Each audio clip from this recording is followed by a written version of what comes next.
시청자 여러분 안녕하십니까? 7월 24일 금요일장 파이널샷 시작합니다. 이번 주 우리 시장은 6월부터 이어졌던 국내 증시 변동성 장세를 여실히 보여주는 듯합니다. 월요일부터 금요일까지 단 하루도 빠짐없이 매도 사이드카가 연달아 발동이 된 것인데요. 중동의 지정학적 리스크 그리고 반도체 투자에 대한 기대감과 우려감이 공존하는 가운데 시장의 변동성이 역시나 여전히 강한 것으로 확인되고 있습니다. 오늘 마켓 에이컷을 통해서는 중동과 관련된 이슈 정리하고 AI 투자와 관련돼서 버블닷컴과 비교하면서 앞으로의 전략과 방향성에 대한 이야기 나눠보도록 하겠습니다. 네, 오늘 에이컷으로 준비한 사진은요. 트럼프 그리고 중동에 대한 전쟁 관련된 사진을 준비했는데요. 중동의 지정학적 리스크가 불거지면서 유가가 폭등을 했습니다. 브렌트유는 $100 선을 넘어서기도 했고요. 그러면서 금리에 대한 부담감 다시금 불거졌고 반도체와 같은 기술주와 성장주들은 급락세가 펼쳐지기도 했는데요. 우리 시장 미국의 재채기에 아주 독한 감기에 걸린 듯한 모습입니다. 말 그대로 생존 게임에 접어든 듯한데 앞으로 우리 시장의 방향성을 어떻게 바라봐야 될지 알아보도록 하겠습니다. 먼저 중동과 관련된 이슈부터 나눠보겠습니다. 트럼프 미국 대통령이 이제 이란에 대한 대규모 공격을 예고한 상황입니다. 공격 결정을 내리기 직전이고 모든 준비를 마쳤다라고 이야기를 했는데요. 기존 작전보다 훨씬 더 큰 규모의 공격을 현재 검토하고 있는 상황이고 만약에 요청한다면 이스라엘 역시나 공격에 합류할 가능성이 있다라는 발언까지도 했습니다. 지금 미국이 이란을 공격하고 있는데 이스라엘은 한 걸음 좀 빠져 있어서 이 부분에 대해서 시장의 해석들이 나오고 있는데요. 중동의 국가들이 이스라엘까지 참여를 하게 된다면 중동의 이란의 좀 보복이 더 거세질 것이고 유가와 관련된 시설들에 대한 타격이 더 심해질 수 있기 때문에 이스라엘 현재는 한 걸음 빠져 있는 상황입니다. 만약에 공격에 합류하게 된다면 이러한 부분이 불확실성으로 더 확대될 수가 있기 때문에 시장은 이 불안감이 더 커지고 있는 상황이고요. 이란 역시나 지금 전혀 수그러들지 않고 있죠. 군 최고 수준의 작전 준비 태세를 현재 유지하고 있고 손상된 방공 시스템도 복구를 했고 신규 대공 장비까지 추가로 배치했기 때문에 미국의 공격을 막아낼 수 있을 것이다라는 자신감을 내비치고 했습니다. 이렇게 미국과 이란의 팽팽한 신경전이 점점 더 확대가 되는 가운데 단순히 신경전이 아니라 정말로 실제 군사에 대한 타격까지 이어질 수 있는 확전에 대한 우려감 속에 유가가 간밤에 또 다시 폭등하는 모습이 나타나기도 했습니다. 중동의 공급망이 흔들릴 위기에 처하면서 브렌트유는 $100 선 그리고 WTI는 $90 선을 넘어서는 모습이 나타났는데요. 가장 중요한 건 해상 운송로에 대한 위험이 점점 더 확대가 된다는 점은 시장은 우려를 하고 있습니다. 이란이 호르무즈 해협에 대한 봉쇄를 지속하고 있는 가운데 사우디아라비아 같은 경우에는 서쪽으로 지금 기름을 채취할 수 있는 공장 자체를 옮긴 다음에 홍해를 통해서 지금 우회해서 수출을 하고 있는 상황입니다. 그런데 후티 반군이 사우디의 유조선 홍해에 있는 그 유조선까지 공격을 하면서 홍해뿐만 아니라 바브 알만데르까지도 이제는 막힐 수 있다라는 우려가 커지고 있고요. 우회로까지 막힐 것이다라는 그러한 공포감이 유가를 강하게 들어 올리고 있는 상황입니다. 제가 지난 브리핑 때 WTI나 브렌트유가 $90 선을 넘어서게 된다면 금리의 부담감으로 이어질 수 있다라고 이야기를 드렸는데 결국에는 이번에 $100 선까지 돌파를 한 것이고요. 일간 상승률을 보게 된다면 WTI가 6%, 브렌트유가 7% 올랐고요. 올해 연초와 비교했을 때는 무려 60%, 67%가량 상승을 했습니다. 가솔린 같은 경우에도 83%가량의 급등세가 나오면서 전반적으로 지금 가스 그리고 기름과 관련된 우려감이 커질 수밖에 없는 상황입니다. 이렇게 시장에서 고유가에 강하게 반응을 하고 있는 건 이 유가가 높아지게 된다면 공장을 운영하는 비용이 올라갈 뿐만 아니라 그리고 운송하는 운송 비용, 여러 가지에 대한 물가 상승까지도 이어질 수 있고요. 물가가 상승하게 된다면 금리 인상을 중앙은행에서 선택을 할 수 있고 이게 기술주와 성장주에는 부담으로도 작용을 할 수 있기 때문에 시장에서는 이 부분에 대한 우려가 점점 더 커지고 있다는 점을 기억해 주시면 좋겠습니다. 여기에다가 반도체 관련된 기업들의 주가도 좀 희비가 엇갈렸는데 전반적으로는 유가 급등에 따른 부담감이 작용을 했는데 인텔 같은 경우에 또 시간 외에서 강세를 보였습니다. 똑같이 좋은 실적을 냈는데도 왜 시장의 평가가 이렇게 극명하게 엇갈리고 있는 걸까요? 우선 어제 이야기를 드렸던 구글 같은 경우에는 시장 예상보다 훨씬 더 좋은 실적을 발표했고 특히나 클라우드 매출, 그러니까 AI로 돈을 잘 벌고 있냐라는 부분에 대해서도 예상치를 상회한 것으로 확인이 됐습니다. 수주 잔고 역시나 더 늘어난 것으로 보이면서 구글이 돈을 잘 벌고 있구나라는 기대감은 커졌는데요. 다만 올해 자본 지출 전망을 150억 달러가량 상향 조정하면서 AI에 대한 투자를 버는 돈보다 더 할 수 있을 것이다라는 그러한 해석이 더해졌고 결국에는 잉여 현금 흐름이 처음으로 마이너스, 적자 전환으로 돌아섰다는 점을 시장에서 부담으로 해석을 했습니다. 인텔 같은 경우에도 호실적 발표했습니다. 예상치보다 더 좋은 실적 발표했고요. 조정 EPS 같은 경우에도 예상치의 2배를 뛰어넘는 어닝 서프라이즈를 기록을 했습니다. 그런데 인텔도 역시나 올해 자본 지출을 20억 달러가량 높여서 더 투자를 할 것이다라고 이야기를 하면서 3분기 매출 전망도 좀 높여 잡은 것으로 확인이 되고 있는데요. 시장에서는 인텔이 지금 반도체 칩으로 돈을 실질적으로 벌어들이고 있기 때문에 이러한 투자에 대한 자본 금액 충액에 대해서 오히려 자신감으로 지금 해석을 하고 있는 상황입니다. 같은 투자의 확대를 하더라도 실적과 현금 흐름이 어느 정도인지에 따라서 반도체 그리고 빅테크 기업들의 평가가 엇갈리고 있다는 점. 시장에선 지금은 실질적인 숫자를 보여줘야지 기대를 하고 투자를 한다는 점을 지난 밤에 우리는 또 확인을 해볼 수 있었습니다. 그렇다면 우리가 많이 비교가 되는 버블닷컴과 지금은 어떻게 좀 다를까요? 월드컴의 매출과 증가율을 보게 되면요. 월드컴 같은 경우 이 검은색 선이 현금 흐름, 잉여 현금 흐름인데요. 잉여 현금 흐름과 노란색 이 표가 잉여 현금 흐름인데요. 잉여 현금 흐름이 1997년부터 적자로 돌아선 것으로 확인이 되고 있습니다. 그런데 이 검은색 선인 캐펙스, 그러니까 기업들의 투자는 지금 마치 치킨 게임처럼 줄어들 수 없고 지속적으로 늘어난 것으로 확인이 되고 있는데요. 결국에는 월드컴의 이러한 투자에 대한 부담감이 월드컴의 주가 자체를 눌렀고 기업의 매출과 현금 흐름까지도 오히려 안 좋게 만드는 악순환을 반복했습니다. 지금 구글에 대해서도 이렇게 월드컴과 비교를 하면서 버는 돈 대비 너무 많이 투자하는 게 아니냐는 우려감으로 지금 작용하고 있다는 것으로 보면 되는데 그럼 월드컴과 하이퍼스케일러들이 어떤 식으로 현금을 끌어오고 투자를 하는지를 한번 비교를 해보도록 하겠습니다. 실제로 잉여 현금 흐름뿐만 아니라 영업 현금 흐름 CFO 같은 경우에는 캐펙스 투자와 비교했을 때 월드컴은 133%, 하이퍼스케일러는 93%고요. 매출과 투자를 비교해도 99년도와 거의 비슷한 흐름이 나타나고 있습니다. 지금 잉여 현금 흐름의 마진 같은 경우에는 월드컴은 적자고 하이퍼스케일러는 지금 보합권에서 유지하고 있고요. 투자에 대한 증가율도 좀 비슷한 수준으로 지금 나타나고 있습니다. 제일 특이한 차이점은 자금 조달 부분에 대해서 좀 주목을 해보면 좋을 것 같은데요. 월드컴 당시에는 대부분 빚을 내서 투자를 했다는 게 많았다면 지금 하이퍼스케일러 같은 경우에는 일부 외부 조달로 좀 지금 이어가고 있고 영업현금 창출력과 재무 건전성이 훨씬 더 우위에 있기 때문에 지금 그렇게 버블닷컴처럼 우리가 우려할 정도는 아니다라고 시장에서는 이야기를 하고 있습니다. 하지만 중요한 건 투자를 언제까지 이어질지 이 부분보다는 수익화를 하이퍼스케일러들이 과연 빠르게 이어질 수 있을까였는데 클라우드 매출 부분에서 성장성이 좀 확인이 됐기 때문에 이 부분도 너무 과도하게 우려하는 게 아니냐라는 이야기까지 나오고 있으니까 이 부분도 한번 참고를 해보시면 좋겠습니다. 코스피가 7,000선을 이탈하면서 국내 증시 오늘은요 또 방어주 찾기에 여념이 없습니다. 대표적으로 헬스케어와 고배당 관련된 기업들이 주목을 받고 있는데요. 헬스케어 같은 경우에는 금리 인상기에는 부담으로 작용할 수 있는데 오히려 흔들리는 장세 속에는 대안주로 주목을 받습니다. CDMO 같은 경우에는 1년 단위의 장기 계약이 많기 때문에 시장이 흔들리더라도 이러한 부분에서 안정적으로 현금 흐름을 창출할 수 있기 때문이고요. 경기가 안 좋아도 약은 필수적으로 사 먹어야 되기 때문에 헬스케어는 방어주 성향을 갖고 있습니다. 고금리나 고유가 시장에서도 경기 민감도가 상대적으로 낮고요. 오늘 대형 헬스케어 관련된 기업들이 시장 대비 선방하는 모습이 나타나고 있습니다. 고배당 관련된 기업들은 주주 환원에 대한 매력도가 오늘 주목받고 있고요.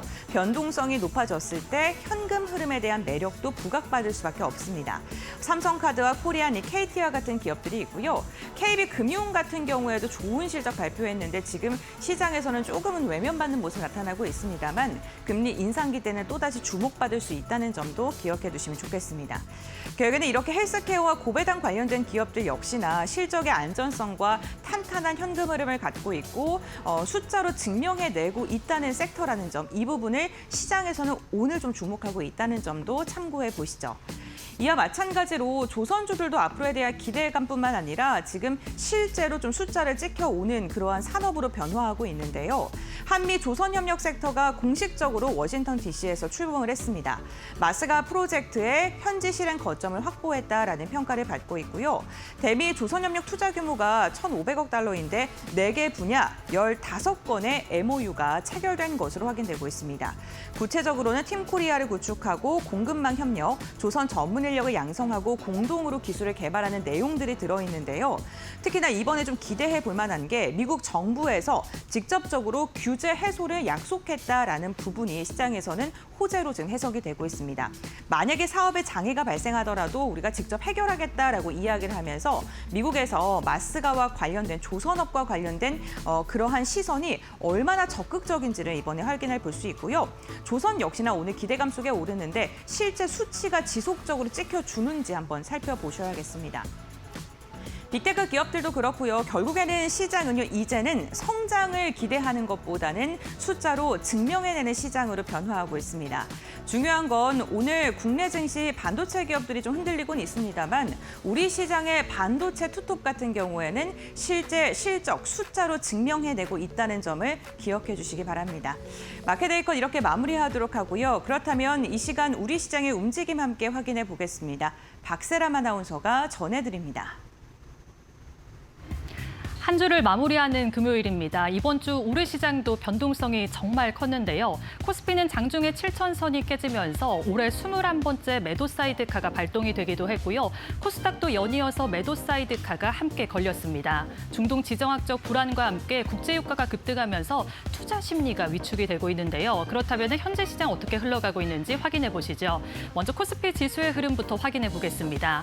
오늘 외국인과 기관의 매도세에 장 초반부터 코스피의 흐름이 좋지가 않았습니다. 7,000선이 무너지면서 오전 11시 20분 넘어서서 매도 사이드카가 걸리기도 했고요. 현재는 6,700선까지 내려갔습니다. 4.47% 하락세 보이면서 6,779.69포인트에서 움직이고 있는데요. 트럼프 대통령이 이란에 대해서 강경한 발언을 했습니다. 더욱더 공격적인 투자를 단행할 수 있다라는 언급을 하면서 브렌트유는 100달러 선을 넘어섰고요. 이에 오늘 방산주와 국제유가가 급등하면서 정유주와 해운주가 시장에 살아남고 있습니다.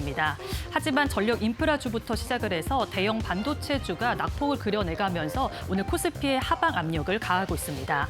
그렇다면 코스닥 지수의 흐름도 확인해 보도록 하겠습니다. 오늘 코스닥도 분위기가 좋지가 않습니다. 오전 10시에는 770선을 지켜내는 움직임이 있기는 했지만 점점점 미끄러지더니 코스닥도 오전 11시 47분에 매도 사이드카가 걸리기도 했고요. 현재도 4.20% 하락세 보여주면서 757.47포인트에서 움직이고 있습니다. 오늘은 기술주가 약세 흐름을 보여주고 있고요. 그래도 어제에 이어서 오늘 제약바이오주가 그나마 선방을 하고 있습니다. 특히 오늘 장 초반에는 HLB 그룹주들이 이 FDA 승인 허가 기대감에 좋은 상승세를 보여주기도 했다라는 점 참고하셔야겠습니다. 그렇다면 수급 상황 확인해 보도록 하겠습니다. 먼저 코스피 매매 동향 짚어보시죠. 외국인과 기관이 오늘은 물량들을 강하게 팔아치우고 있습니다. 외국인이 4거래일 내내 물량들을 담아내면서 우리 시장에 외국인이 돌아온 것이 아니냐라는 긍정적인 분위기가 형성이 됐었는데 오늘 조 단위로 물량들을 팔아치우고 있습니다. 거의 3조 원에 가까운 물량들을 현재 시장에서 던져내고 있고요.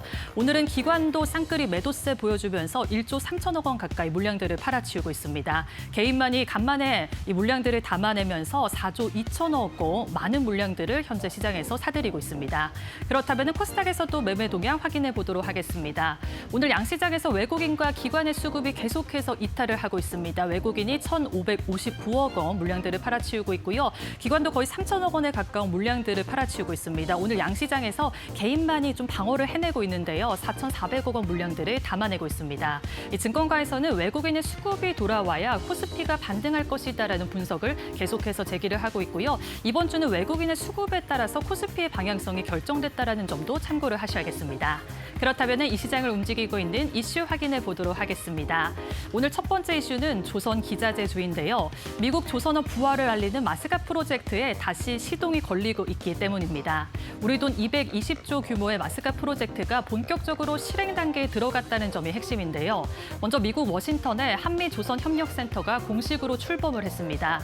단순히 양해각서를 체결하는 수준을 넘어서서 생산시설이라든가 공급망을 어떻게 확충할지에 대해서 구체적인 계획을 이제는 좀 실현을 할 듯하고요. 여기에다가 군함과 LNG 운반선이 건조 단계에 들어가게 된다면은 건조 과정에 필요한 기자재 수주 발주도 늘어날 것이다라는 가능성이 제기가 되고 있습니다.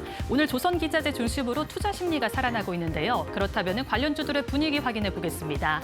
1승이 현재 29.86% 상한가 도달을 했고요. 현대임스는 HD 현대조선사와 협력을 강화하고 있습니다. 주요 조선사에 제품을 납품하고 있는데요. 현재 22.43% 오름세 보여주고 있고요. 심영엔텍과 SK오션플랜트도 18.20%, 9.56% 상승세 보여주고 있습니다. 그렇다면 그 다음 이슈 확인해 보도록 하겠습니다. 제약바이오주가 어제에 이어서 오늘도 시장에서 잘 움직이고 있는데요.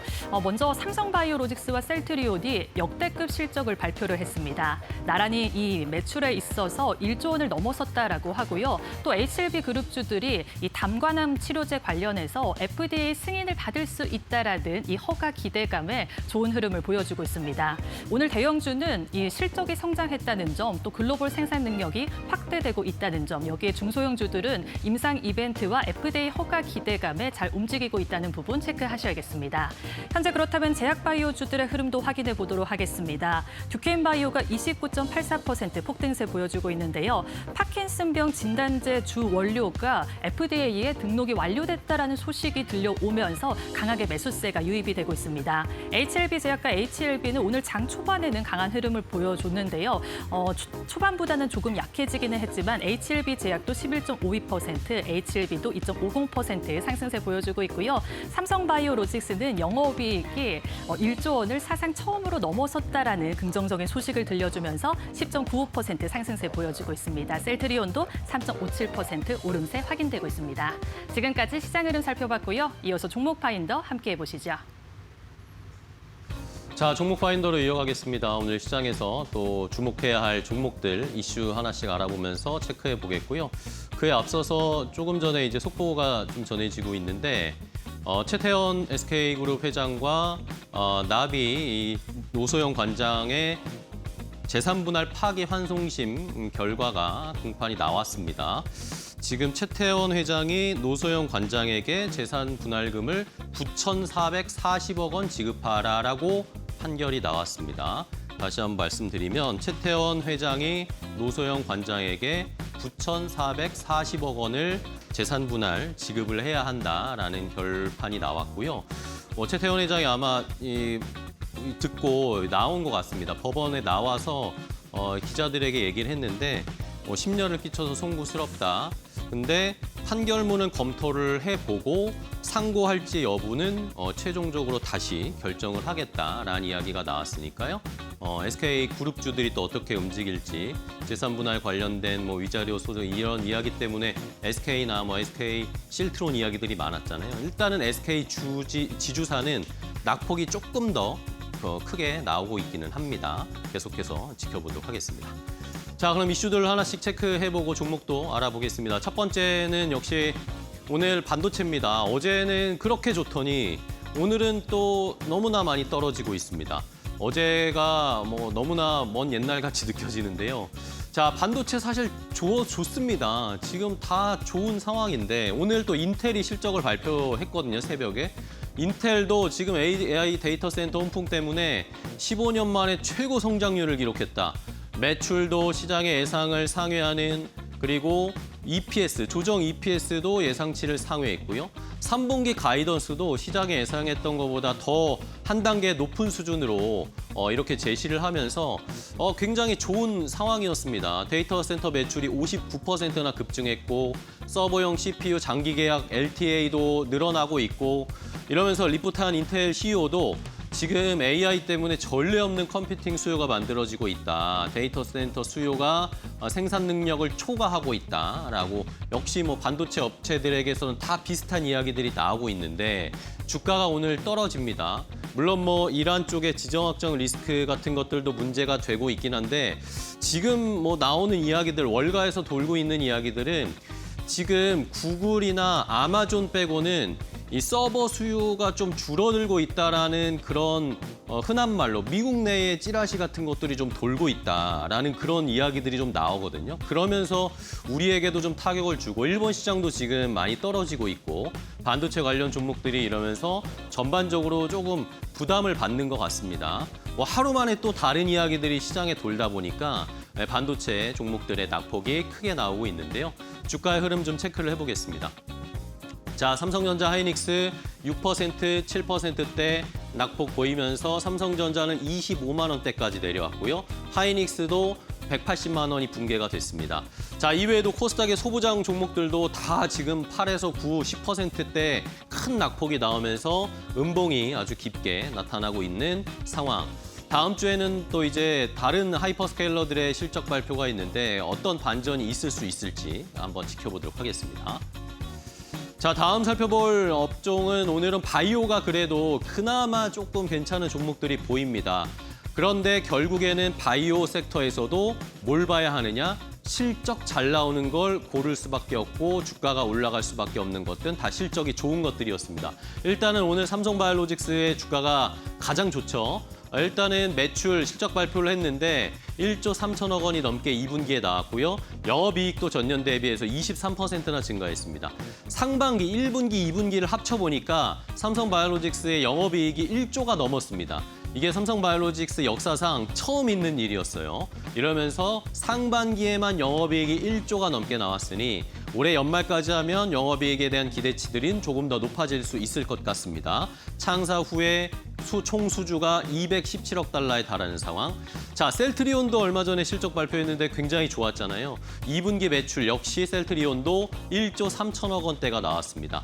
자, 이러니까 이제 앞으로 K바이오 양대 산맥이라고 할 수 있는 탑2, 삼성바이오로직스, 셀트리온이 매출 5조 원 시대를 기록하는 거 아니냐라는 그런 기대감이 나옵니다. 올 한 해 전체 말입니다. 이러면서 오늘 삼성바이오로직스 주가는 매우 좋습니다.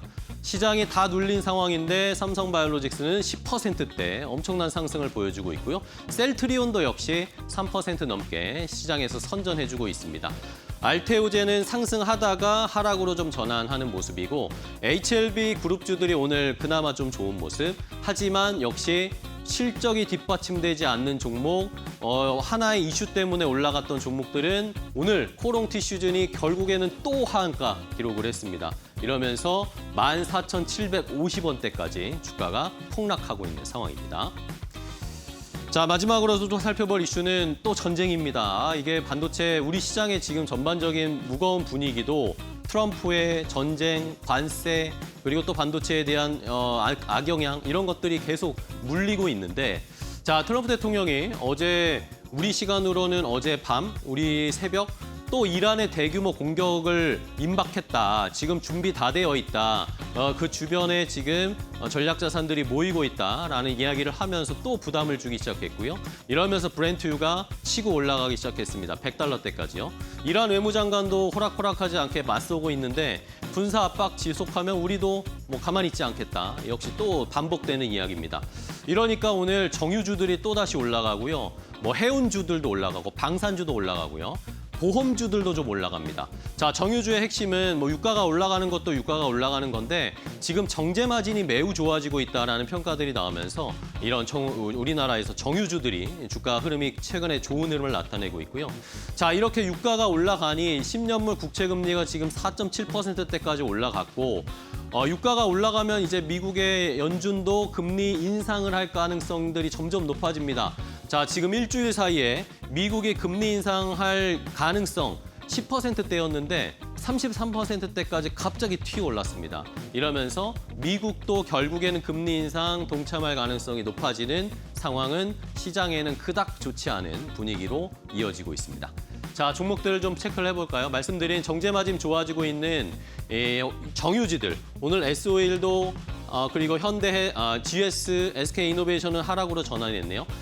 GS나 SO일은 최근에 주가 흐름은 매우 좋은 흐름을 보여주고 있고요. 보험주들도 오늘 말씀드린 것처럼 결국에 금리 인상하면 수혜볼 수 있을 현대해상, 하나손해보험 같은 보험주들도 오늘 주가가 좋은 흐름을 나타내고 있습니다.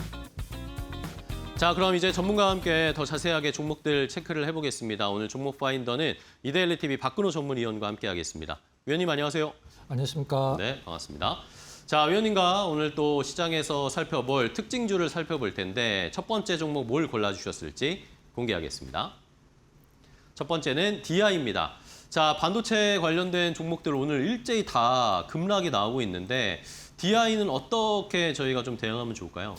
네, DI 오늘 소위 얘기하는 반도체 소부장 종목군들이 시초가서부터 다 이제 떨어져서 출발을 했는데 DI 같은 경우는 시초가는 뭐 상당히 좋았죠. 그래서 오늘 기대감이 상 높았었는데 시장이 좀 받쳐주질 못해서 좀 아쉬운 부분들이 있습니다. 오늘 시초가를 높게 잡은 이유를 한번 좀 설명 좀 드려보도록 하겠습니다. 우리가 이제 지금 어떤 종목을 볼 때 사실 실적이 다가 아니다라는 것을 지금 철저히 느끼는 게 바로 지금 시장이거든요. 우리나라 코스닥에서 이제 반도체 소부장 기준에서 이제 1위를 기록을 하고 있는 게 바로 주성 엔지니어링인데 주성 엔지니어링 적자죠. 근데 코스닥 탑10 안에서 이제 소부장에서 1등을 기록을 하고 있습니다. 근데 이 DI 같은 경우는 최근에 이제 언론 보도 나오면서 일단 최근에 주목을 받고 있는 상황이긴 한데 이제 2분기죠. 이제 2, 4분기에서 사상 최대 실적을 기록을 하면서 시장의 기대감을 모으고 있는 상황인데 그냥 결론부터 먼저 말씀드리면 올해 이제 총 이제 연간 영업이익을 1,000억을 지금 보고 있는 상황이거든요. 거의 1,000억은 이제 나올 거라고 담보가 돼 있다고 표현을 하고 있는데 상반기만 500억이 넘었어요. 근데 지금 이 기업의 시가총액이 뭐 5천억대 후반 정도 되니까 시장에서는 퍼가 5, 6밖에 안 된다. 너무 싸다. 이런 분석 때문에 아침에 시초가가 좀 약간 높게 좀 잡혔던 부분들이 있어요. 자, 그러면 어떤 부분들이 이제 DI의 어떤 이런 실적을 견인을 했는지, 우리 시장은 어떤 부분들을 DI를 이제 메리트 있게 보는지 한번 간단하게 체크를 해보도록 하겠습니다. 연초에 하이닉스에서 2천억이 좀 안 되는 1,960억 장비 수주를 했죠. 이제 그게 납품이 이제 2분기에 좀 집중이 되면서 2분기 실적이 상당히 좀 좋게 나왔는데 어떤 걸 납품을 했냐면 웨이퍼 테스터. 어떤 웨이퍼 테스터, HBM4 웨이퍼 테스터기를 장비를 이제 납품을 했죠. 이 웨이퍼 테스트 하는 장비를 만드는 기업이 우리나라에서는 뭐 거의 없죠. 이제 과거에는 미국이랑 일본 기업들 장비만 갖다 썼는데 이제 이 DI 실질적으로는 DI가 아니라 DI 자회사의 디지털 프론티어가 실질적으로는 개발을 한 거죠. DI의 어떤 시가총액은 거의 대부분은 DI가 아니라 DI 자회사인 디지털 프론티어의 값이라고 생각을 하시면 될 것 같아요. DI는 그냥 챔버 만드는 기업이죠. 챔버는 이제 어떤 반도체 공정에서 이제 챔버는 방 공간이라는 뜻이니까 그런 부분들을 만드는 기업인데 사실 특별한 메리트는 없고 디지털 프론티어죠. 작년에 상장을 하려고 했는데 지금 정부 상황에서는 이제 뭐 이런 중복 상장하는 건 거의 불가능하니까 좀 물 건너갔고 그러면은 이제 시장에서는 이런 식으로 생각을 많이 할 수 있어요. 어떤 단발적인 퍼포먼스보다는 이제 꾸준함을 이제 중요하게 생각을 하는데 그럼 DI 같은 경우는 이 HBM4 웨이퍼 테스트 장비를 또 들어갈 수 있느냐 이제 추가 물량이 있다라고 그래요. 근데 시장은 이것보다 조금 더 값을 이제 점수를 많이 주는 부분들은 이제 D램이랑 낸드 웨이퍼 테스트 지금 삼성도 마찬가지고 하이닉스도 마찬가지고 D램 생산 공정을 HBM 쪽으로 많이 옮겨왔기 때문에 D램과 이제 낸드 쪽에 어떤 추가 투자가 별로 없었는데 이게 이제 올해 하반기 쪽에 이제 D램이랑 낸드도 생산량을 늘리기 위해서 일단은 좀 많이는 아니겠죠. 실질적으로는 일단 그 D램 어떤 낸드 웨이퍼 테스터 장비도 이제 추가로 납품할 수 있다. 이 부분들이 일단 시장에서 좋은 점수를 주고 있는 상황인데 좋은 점수를 주는 건 주는 거고 그게 이제 주가로 연결이 돼야 되겠죠. 차트 잠깐 보도록 하겠습니다.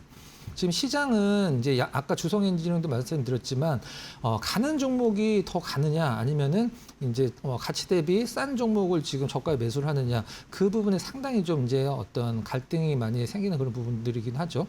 자, 시가총액 5,600억이에요. 지금 현재 기준으로 5,623억. 올해 온기 영업이익 1,000억 정도 예상이 아니라 거의 담보가 되어 있는 상황에서 싸긴 굉장히 쌉니다. 실질적으로는. 근데 매수가 들어와야 되겠죠. 아무리 좋은 종목도 누군가 사주지 않으면 주가는 절대 오르지 않죠. 일단 외국인 수급 상당히 긍정적이고 기관 수급은 이제 반대로 나쁜 편이긴 한데 여기서 이제 나쁜 기관 수급이 오히려 나중에 더 도움이 될 수 있는 상황이에요. 자, 정리를 하면 자, 지금 6도 안 되는 DI 일단 부채는 좀 있습니다. 부채가 한 1,800억 정도 있는 걸로 알고 있는데 그 부분 감안한다 하더라도 일단은 영업이익 1,000억에 뭐 시가총액 5,600억은 너무 싸다. 이렇게 좀 정리를 하면 될 것 같습니다. 네, 알겠습니다.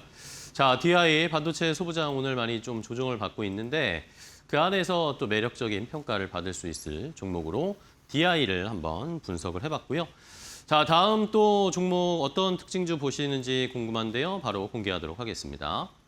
자, DI 바로 옆에 또 삼성바이오로직스인데, 자, 삼성바이오로직스는 최근에 뭐 M&A 이슈도 있었고 실적 발표하니까 또 좋았고, 근데 주가가 반응을 잘 안 보이다가 어제 오늘 또 급작스럽게 반응이 터지고 있습니다. 삼성바이오로직스는 어떻게 보세요, 의원님? 자, 삼성바이오로직스 만약에 제가 주주라고 한다라고 하면 이게 좀 뭐라 그럴때요? 쉽지 않은 어떤 종목이구나라는 걸 어제 오늘 느꼈을 것 같아요. 왜 그러냐면 오늘 삼성바이오로직스 올라가는 거 실적 때문이라고 보통 언론 보도가 많이 나오는데 이 실적은 어제 오전에 나왔던 거거든요. 근데 어제는 발표가 됐을 때는 안 오르더니 오늘 오르는 것도 사실 좀 아이러니한 부분들이긴 하죠. 일단 상징적인 부분들이 좀 있는 것 같아요. 이번에 삼성바이오로직스의 실적 발표에서는 2분기 영업이익이 5,864억. 이제 반기에만 이제 1분기, 2분기 합쳐서 일단 5천억이 넘었으니까 각자 1조를 돌파를 했다. 창사 이래 이제 반기에 1조 영업이익을 돌파한 건 처음이다. 공장 가동의 풀 가동 상태다. 이제 올해 영업이익을 일단은 뭐 여러 가지 측면에서 시장에서 좀 예상을 하고 있긴 합니다만은 일단 매출은 일단은 뭐 5조 클럽은 가입을 할 것으로 시장을 보고 있는 것 같아요. 5조 클럽이 중요한 건 아니죠. 삼성바이오 입장에서 왜 그러냐면 뭐 24년도 5년도 4조 5천억, 4조 5천억 후반대 뭐 이런 정도 나왔기 때문에 5조 클럽이 아주 그냥 퀀텀 점프는 아닌데 이번 실적을 시장에서 굉장히 주목하는 이유를 제가 두 가지를 딱 짚어서 말씀을 드려보도록 할게요. 단어가 이제 두 가지만 이해를 하시면 될 것 같은데 지금 삼성바이오로직스는 1공장, 4공장 돌리고 있고 이제 하반기에 5공장 관련된 모멘텀이 크죠. 5공장 관련된 이제 배치 생산과 관련된 부분들이 일단 있음에도 불구하고 실적이 좋게 나왔다. 배치 생산이라는 단어는 무슨 얘기냐면 이제 바이오 같은 기업들이 이제 공장을 새로 지으면 그 새로 지은 공장에서 약을 생산을 했을 때 그 약이 특별한 부분 이제 뭐 오염이나 이런 부분 없이 제대로 나오는지를 우리가 이제 테스트를 하는데 그거를 테스트를 할 때도 비용이 들죠. 이 비용을 2분기 실적이 전가가 됐는데도 실적이 잘 나왔다. 이게 첫 번째. 그다음에 이제 미국 이제 그 글락스 스미스 소니어 공장 인수한 거 록빌 공장이라고 보통 표현을 하는데 이 부분 공장은 이 공장과 관련된 초기 비용을 또 2분기 실적에 적용을 했는데 한마디로 이제 영업이익을 깎아먹은 거죠. 근데도 뭐 창사 이래 처음 상반기 1조 매출, 1조 영업이익이 나왔다는 것을 시장에서 상당히 좋게 보는 거지. 영업이익률이 44%가 나왔습니다. 바이오 기업에서 뭐 40% 넘는 영업이익률은 뭐 이렇게 특별한 부분은 아니죠. 자, 정리를 하면은 1공장, 4공장 풀 가동, 그다음에 환율이 좋았다. 이렇게 이제 그 2분기 실적을 정리를 할 수 있을 것 같고, 그다음에 좀 약간 디테일하게 보면 CMO 이제 위탁 생산이죠. 창사 후에 115건, 그다음에 CDO 이제 위탁 개발이죠. 176건. 그다음에 누적 총 수주는 217억 달러. 원화로 환산하면 한 33조 원 정도 될 것 같아요. 자, 이런 부분들이 일단은 삼성바이오로직스의 주가를 좀 견인하고 있는 상황이긴 한데 차트 잠깐 보면서 체크해 보도록 하겠습니다. 정말 뭐 쉽지 않은 이제 셀트리온도 마찬가지고 삼성바이오로직스도 마찬가지 실적이 이렇게 좋은데 오늘 하루 이제 뭐 급등하는 걸로 만족을 하기엔 좀 아쉬움이 좀 크죠. 수급상 뭐 나쁘지 않은 수급입니다. 기관 수급 한번 보면 자 언제서부터 팔기 시작했는지 한번 체크를 해보면 25년도 5월달, 6월달서부터 고점 찍고 기관 수급이 계속적으로 팔다가 최근에 일단 매수 쪽으로 턴어라운드가 됐어요. 외국인들도 실질적으로는 뭐 샀다 팔았다 하긴 합니다만은 올해 5월달서부터 매수로 전환돼서 최근에 좀 약간 매물이 나오긴 합니다만은 그래도 외국인들 어떤 매매 특성상 이런 실적 좋은 종목을 뭐 놓칠 수는 없겠죠. 정리를 하면 신규 매수자 입장에서는 뭐 기존 보유자 입장은 오늘 어떤 급등이 이런 시장에서 굉장히 좀 반갑죠. 근데 신규 매수자 입장에서는 이거를 더 갈 것 같은데 오늘 10% 넘는 부분에서 따라잡느냐 아니면 다음 주까지 한번 조정을 기다려 보느냐 갈등이 많으실 텐데 오늘 일단 조금 담아 놓으시고 제가 봤을 때는 다음 주 조정이 나와도 그래 큰 조정 나올 가능성은 거의 없거든요. 그래서 바이오 쪽 지금 분위기가 많이 달궈져 있기 때문에 삼성 바이오도 바이오 쪽 포트폴리오로서 손색이 없다. 뭐 이렇게 정리를 해보도록 하겠습니다. 네, 알겠습니다. 자, 삼성바이오로직스를 함께 분석을 해봤습니다. 역시 뭐 바이오 쪽에서는 가장 든든한데 주가가 또 그렇게 뭐 우리의 반응처럼 막 올라주지 않으니까 조금 답답하실 텐데 오늘 일단은 한번 시세를 분출했습니다. 다음 주에도 추이를 지켜보도록 하겠습니다. 자, 그럼 이번에는 이 위원님이 포착하신 종목, 오늘의 포착 종목은 어떤 건지 궁금한데요. 어떤 종목 골라주셨는지 확인해 보시죠. 자, 오늘의 포착 종목은 KT를 주셨습니다. 자, 시장이 아무래도 이렇게 변동성이 너무 심하고 방향성을 예측할 수 없고 뭐 실적이 좋아도 주가가 잘 안 가니 결국에는 방어적인 포트를 좀 꾸려야 될까요? 어떻게 보세요, 의원님? 네. KT 주가를 우리가 보통 이제 차트를 안 보고 KT의 주가 흐름을 한번 차트를 그려보시오. 그러면 이게 이제 이 선이 굉장히 좀 느슨하게 좀 나오는 듯한 느낌이긴 하죠.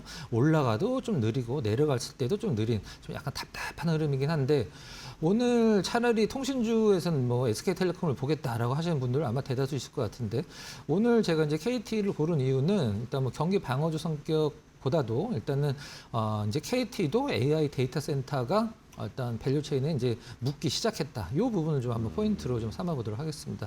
일단 뭐 상반기 실적은 뭐 좋진 않았죠. 일단 KT도 그 기지국 해킹이 있었죠. 이제 펨토셀 해킹이라고 그래서 그것과 관련된 보상, 그 다음에 어떤 번호 이동 경쟁이 좀 치열했기 때문에 상방이 좀 안 좋았고 일단 5G 감가상각도 다 뭐 끝난 부분은 이제 나름대로 하반기를 기대를 할 수 있는데 그럼 AI 데이터 센터 관련돼서 한번 좀 알아보면 KT가 이제 1기가 AI 데이터 센터 투자하겠다고 밝혔는데 5조 원 투자하겠다고 얘기를 했어요. AI 데이터 센터 말고 차라리 그냥 네오 클라우드라고 부르는 게 더 낫죠. AI 데이터 센터가 네오 클라우드니까. 네오 클라우드가 1기가 만드는데 70조 들어요, 원래는. 근데 미니멈으로 기본적으로. 근데 5조 원 투자를 하겠다. 뭐 여러 가지 뭐 어떤 투자자를 좀 받겠다는 뜻이 되겠죠. 원래 KT에서 이 클라우드를 담당하던 기업이 있었어요. KT 클라우드라고. 이름 자체가 회사의 이름이 KT 클라우드입니다. 근데 분리를 해버렸었죠. 몇 년 전에. 근데 그걸 지금 다시 클라우드 사업을 하려고 합친다는 얘기가 좀 나오고 있어요. 22년도에 분사를 했는데 그럼 합치려고 하면은 이제 흡수합병하려고 그러면 모든 주식을 KT 클라우드의 모든 주식을 갖고 있어야 되는데 분사를 할 때 다른 쪽 투자자한테 6천억을 투자를 받았어요. 그럼 그걸 주식을 지금 분위기에서 다시 살려고 그러면 뭐 6천억에 다시 살 수는 없겠죠. 팔지도 않겠고 이 부분이 조금 리스크긴 한데 지금 현재 KT 클라우드가 분리가 되긴 했었습니다만 그래도 많은 지분을 KT가 갖고는 있는데 시장에서 4조 원대 가치를 인정받고 있거든요. 지금 KT 현재 시가총액 13조 원이죠. 다시 흡수합병한다라고 하면 분위기는 좀 뭐 어떤 시장에서 KT를 조금 더 좀 매력적인 주식으로 볼 수 있을 것 같아요. 자, 그럼 차트 잠깐 보면서 가격적인 전략 한번 삼아보도록 하겠습니다. KT가 주가 흐름이 누가 느리대라고 이제 생각을 할 정도로 이제 1분기에 상당히 좋은 퍼포먼스를 한 번 정도 보여주긴 했었죠. 근데 아쉽긴 합니다만은 그래도 다시 좀 제자리로 내려왔고. 이거 지금 차트 보시면 아마 생각나시는 단어 있으실 거예요. 3중 바닥을 지금 KT가 좀 잡아놨네요.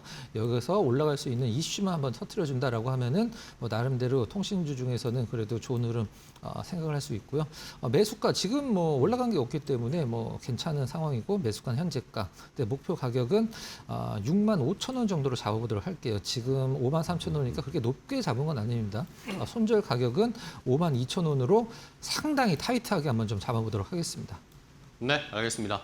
자, KT를 오늘의 포착 종목 선정을 해주셨습니다. 뭐 방어적인 섹터의 개념도 있지만 AI 데이터 센터의 결국엔 또 수혜주가 될 수 있을 종목으로 뭐 양쪽을 다 갖춘 종목이라고 할 수 있겠네요. KT를 오늘 한번 저희도 잘 공략해 보도록 하겠습니다. 자, 오늘 종목 파인더 박근호 위원과 함께했습니다. 위원님 오늘 또 좋은 종목 소개해 주셔서 감사하고요. 다음 주에 또 뵙도록 하겠습니다. 고생 많으셨습니다.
미국의 301조 관세 폭탄에 한국의 15% 관세 합의가 다시 시험대에 올랐다. 미 무역대표부는 강제노동으로 생산된 제품 수입을 문제 삼아 한국 등 60개국의 10%에서 12.5% 수준의 관세를 확정했다. 한국과 일본은 제품별 최애국 대우세율과 합산해 최소 12.5%가 되도록 하는 방식이다. 청와대는 한미 양국이 기존 관세 합의가 지켜져야 한다는데 공감대가 있다고 밝혔다. 이어 아직 조사가 진행 중인 공급 과잉 301조까지 포함해 최종적으로 양국이 합의한 15%가 유지될 수 있도록 미국 측과 협의하겠다고 설명했다. 이번 조치는 트럼프 행정부가 강제노동 문제를 인권 침해이자 왜곡된 무역 관행으로 규정하며 추진한 것이다. 문제는 관세 리스크가 여기서 끝나지 않을 수 있다는 점이다. 강제노동 관세에 공급 과잉 301조까지 겹칠 경우 한국 수출 기업의 부담은 더 커질 수 있다. 결국 핵심은 한미가 합의한 15% 관세선을 끝까지 지켜낼 수 있느냐다.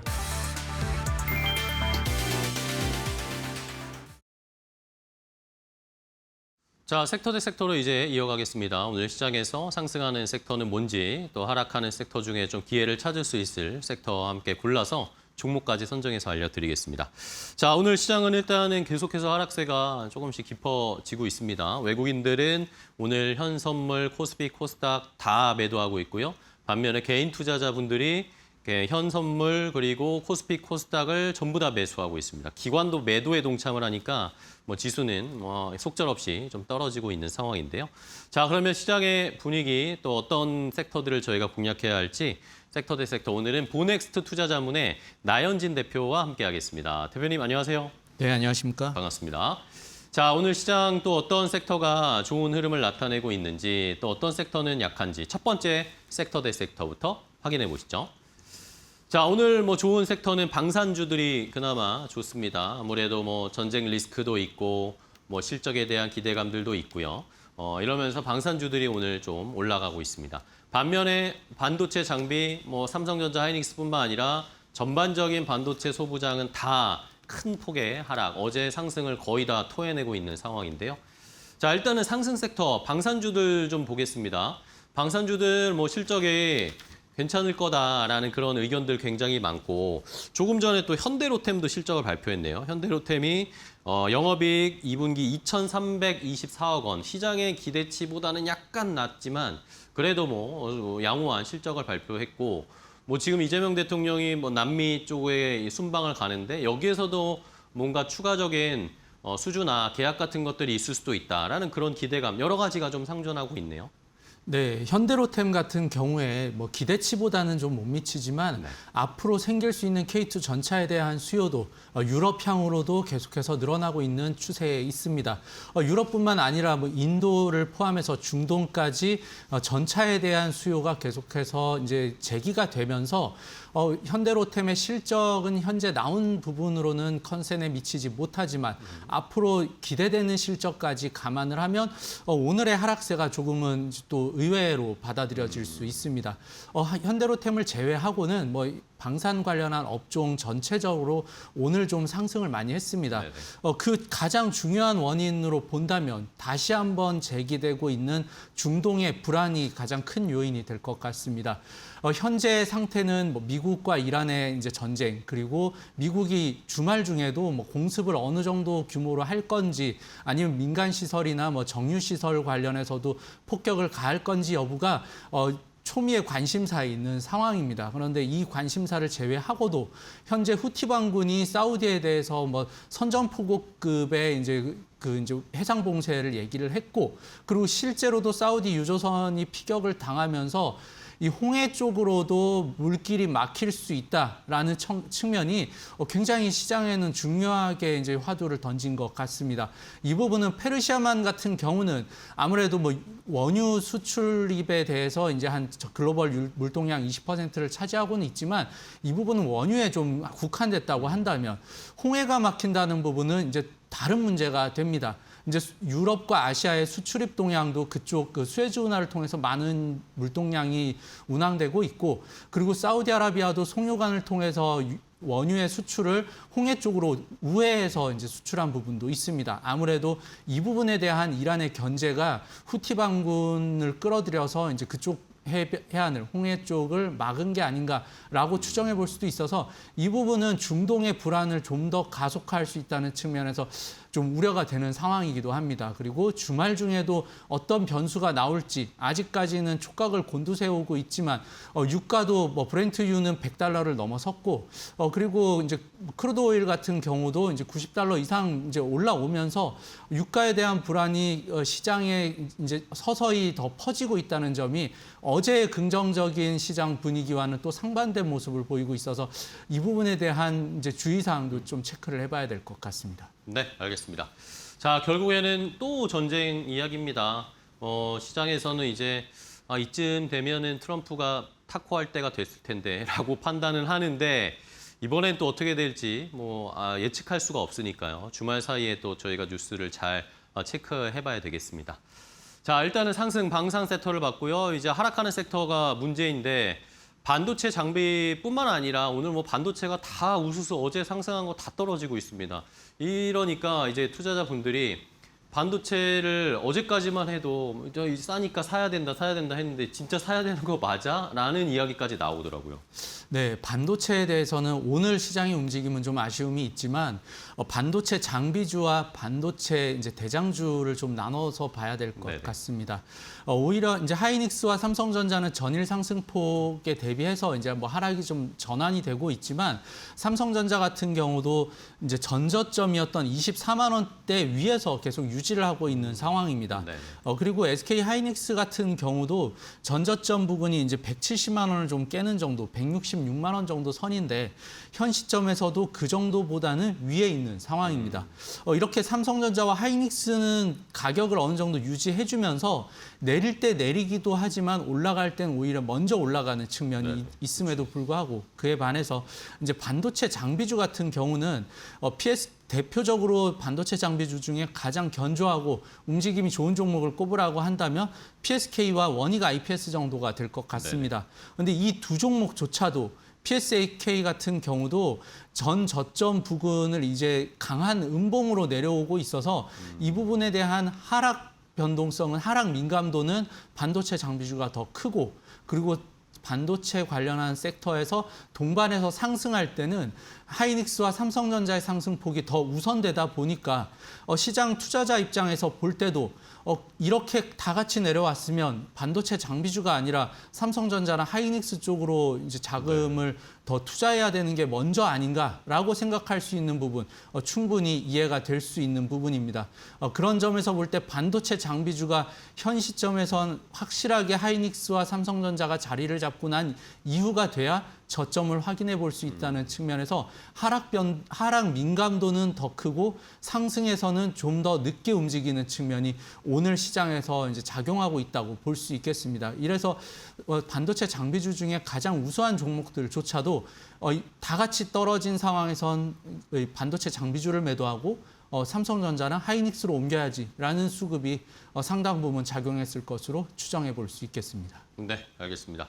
자, 이러니까 결국에는 또다시 삼성전자, 하이닉스, 이 레버리지 ETF뿐만 아니라 시장의 분위기가 이러니까 장비도 이제 신뢰가 좀 떨어지는 상황이 되고 결국에는 또 삼성전자, 하이닉스를 몰리는 상황이 되지 않을까도 약간 우려가 되는 시장의 분위기입니다.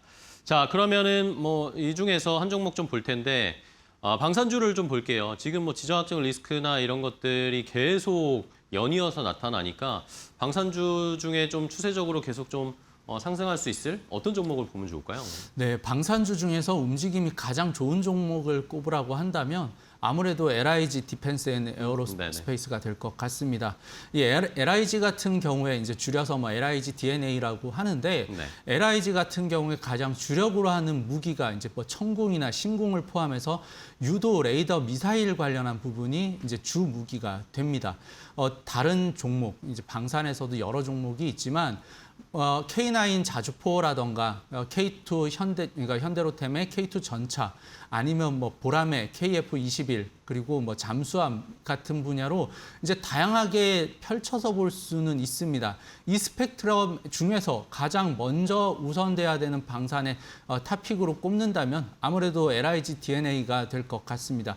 그 이유로 봤을 때 이제 미사일 유도 무기는 현재 시점에서 글로벌 탑 티어라고 할 수 있는 패트리어트 미사일도 재고가 거의 소진된 상황에 있습니다. 여기에서 재고가 소진된 상황에서 이란의 미사일 공격 능력은 여전히 유지가 되고 있는 상황이기 때문에 이 공백을 메울 수 있는 미사일 유도 무기가 당장 중동에서도 그 큰 비중으로 필요하게 된 부분이 있습니다. 그뿐만 아니라 이제 러시아의 침략에 대비해서 뭐 폴란드나 우크라이나 쪽에서도 이제 요구는 하고 있지만 아직까지 수출이 되지는 않고 있지만 이 부분에 대해서도 이제 가능성이 유럽 쪽으로도 타진되고 있다는 점 긍정적일 수 있고요.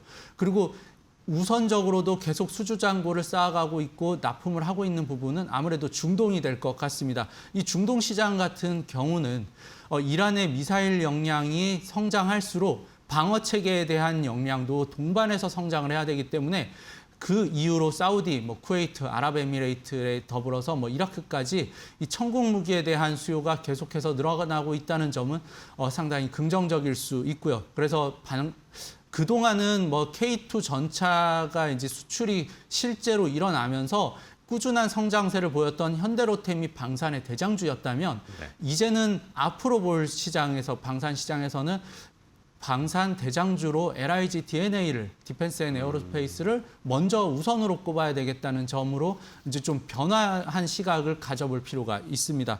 그래서 LIG DNA 같은 경우에 현재 글로벌 방공망 수요에 대한 증가로 인해서 유도무기의 대표 종목으로 이제 역할을 할 것으로 보이고 현 시점에서 3월 달 상승 이후에 거의 한 4개월 이상을 5개월 가까이를 횡보한 상황을 보이고 있습니다.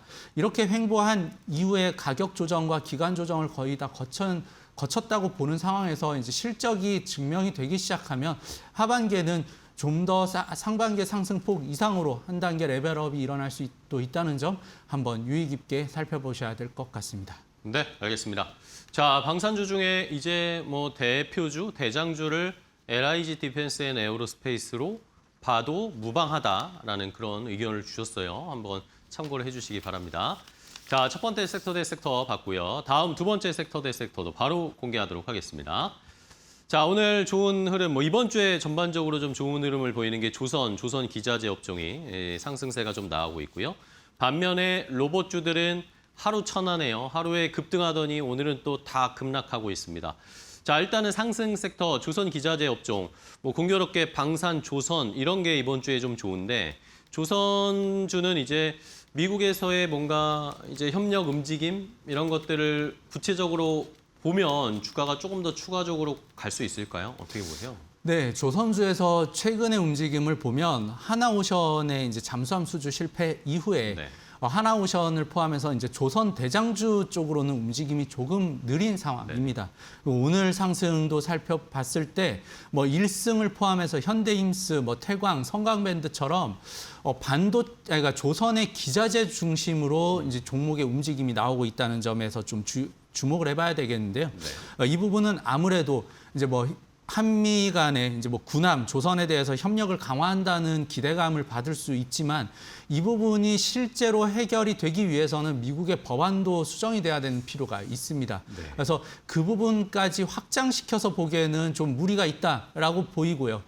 대신에 하나오션의 이제 MRO 관련한 부분의 성장성이라던가 이런 그 미국 군함 조선 사업에 대한 성장성도 감안을 해본다면 현재 미국에서 조선 기자재에 관련한 마땅한 기업들이 그렇게 많이 포진되어 있지 않습니다. 거기에서 우리나라 조선 기자재 업체에 대한 이제 수급 상황이 좀 더 양호하게 이제 성장을 해나갈 수 있다는 측면까지 고려를 해봤을 때 우리나라 조선 기자재 업체에서는 분명히 기회가 될 수 있다는 측면이 어느 정도 컨센으로 형성되고 있다고 보여집니다. 그런 측면에서 뭐 미국 함정에 대한 유지 보수라던가 뭐 기자재 공급 가능성 여전히 높아 보이는 상황이고요. 오히려 조선에서 이제 뭐 미국 군함을 우리나라에서 건조해서 이제 수출한다. 이런 부분은 아직까지 현실화되기에는 넘어야 할 산이 좀 많기 때문에 네. 그 부분에 대한 섣부른 기대감을 갖기에는 조금 이른 상황이 있고요. 조선 기자재단에 대해서는 뭐 충분히 가능성이 보인다라고 말씀드리고 싶습니다. 그래서 앞서 말씀드렸던 뭐 현대임스하고 일승이 오늘 좀 대장주로 네네. 움직이고 있는데 그 종목 외에도 뭐 태광이라던가 뭐 성광밴드처럼 이제 조선 기자재 관련한 업체들의 성장세 그리고 최근까지 하락을 오랫동안 해왔기 때문에 다시 한번 성장 모멘텀이 좀 입증이 된다면 주가 상승의 원동력이 될 것 같습니다. 그래서 이제 이런 종목들은 앞으로도 조선 기자재 섹터는 좀 더 시간을 두고 체크해 보실 필요가 있어 보입니다. 네, 알겠습니다. 자, 조선 기자재 업체 쪽으로 조금 더 집중을 해볼 필요가 있겠네요. 함께 알아봤습니다. 자, 다음은 로봇주 하락하는 섹터 로봇주입니다. 로봇이 이제 또 개인 투자자분들의 많은 걱정이실 텐데, 자, 오늘은 또 급락이 나오고 있습니다. 근데 또 로봇주들이 저희가 한번 맛을 봤기 때문에 엄청나게 시세가 좋으면 급등이 나오는데 그걸 기다릴 것이냐 아니면은 어느 정도 이렇게 어제처럼 오르면은 빨리 팔고 수익을 실현해야 되느냐 이런 고민들을 아마 시청자분들이 많이 하실 것 같아요. 어떻게 보세요? 네, 어제도 상승 섹터로 로봇을 한번 꼽아드렸는데 이 부분에 대해서도 로봇은 실적과 연결성이 아직까지는 보이지 않기 때문에 네네. 좀 주의를 하셔야 된다고 말씀을 드렸는데 이 부분을 오늘도 여실하게 보여준 하루였다고 볼 수 있겠습니다. 시장 상황이 좋을 땐 뭐 피지컬 AI라던가 휴머노이드 로봇에 대한 기대감으로 인해서 뭐 시장에 작은 뉴스만 나와도 실제로 이제 실적으로 연결되기 전이라도 주가는 분명히 올라갈 수 있는 여지는 있습니다. 그리고 가장 민감한 종목 그리고 앞으로 미래가 밝은 종목이라고 한다면 AI 관련된 분야 반도체를 포함해서 AI 관련된 분야하고 그리고 로봇 관련된 분야는 앞으로 한 2030년대 이후가 됐을 땐 분명히 대세가 될 것은 확실한 부분입니다. 그렇지만 그 부분이 되기 전에 실적으로 연결이 될 수 있느냐 그리고 매출이 실제로 발생할 수 있느냐라는 부분은 또 다른 문제이기 때문에 오늘 나왔을 때 그리고 시장 상황이 불안할 땐 뭐 여지없이 한 번씩 하락이 크게 나올 수 있는 sektor라는 점도 같이 염두에 두셔야 될 것 같습니다. 그래서 로봇은 실제 매출과 양산 성과를 확인하기 전까지는 단기적인 수급 그리고 뉴스에 대해서 움직임이 크다라는 점 항상 생각을 해두시기를 바라고 오늘 같은 날은 아무래도 앞서 말씀드렸던 뭐 방산 조선기자재를 포함해서 오히려 반도체 저가 매수가 더 유리한 시점이기 때문에 당일 강세 섹터로의 좀 이동 그리고 수급 상황에 대한 불안정성으로 인해서 오늘 로봇 섹터가 하락을 한다고 보고 있습니다. 다만 이제 로봇 섹터는 중장기적으로 봤을 때 그 중장기라는 말은 이제 좀 더 장기 한 뭐 최소한 2, 3년 이상을 봤을 때는 로봇 섹터는 당연히 계속 관심을 두고 있어야 되는 섹터인 건 맞습니다. 그래서 이 부분에 대해서 계속 생각을 하시면서 주의하시면서 투자를 하실 때 고려를 해보셔야 될 것 같습니다. 네. 자, 그러면 하락하는 이 섹터 로봇 섹터에서 말씀하신 것처럼 좀 우리가 중장기적으로 가져가면서 실적의 가능성, 실적의 기반 이런 것도 좀 함께 채울 수 있는 그런 종목 뭐가 있을까요? 네, 그 하락 섹터이기는 하지만 SPG를 좀 SPG? 말씀드리고 싶습니다. 이제 SPG 같은 경우는 아시다시피 감속기에서 우리나라에서는 가장 높은 기술력과 시장 점유율을 가지고 있는 기업입니다. 뭐 SBB테크를 포함해서 여러 기업들이 있지만 SPG는 몇 년 전부터도 계속해서 이제 흑자 기조를 가져가면서 실적이 그래도 좀 어느 정도는 그러니까 합당할 정도, 기업 가치에 합당할 정도의 밸류에이션은 아니지만 좀 높은 밸류에이션임에도 불구하고 그래도 이제 흑자 기조를 가져가고 있는 기업이라는 측면에서 SPG는 눈여겨볼 필요가 있다고 보고 있고요. 휴머노이드 관련한 기대감이 이제 선반영되면서 최근 들어서 이제 단기 과열이 나오기는 했지만 이 부분에 대한 부담감은 현 시점 주가가 2달 이상 내려온 상황에서는 어느 정도 반등의 이제 포인트를 잡아볼 수는 있는 하단선에 와 있습니다. 있습니다. 그래서 로봇용 정밀 감속기 관련한 분야를 이제 성장 동력으로 해서 성장성이 유효하다는 측면에 관심을 맞춰서 이제 뭐 실적 기여도까지 같이 살펴보실 필요가 있는 종목으로 보고요.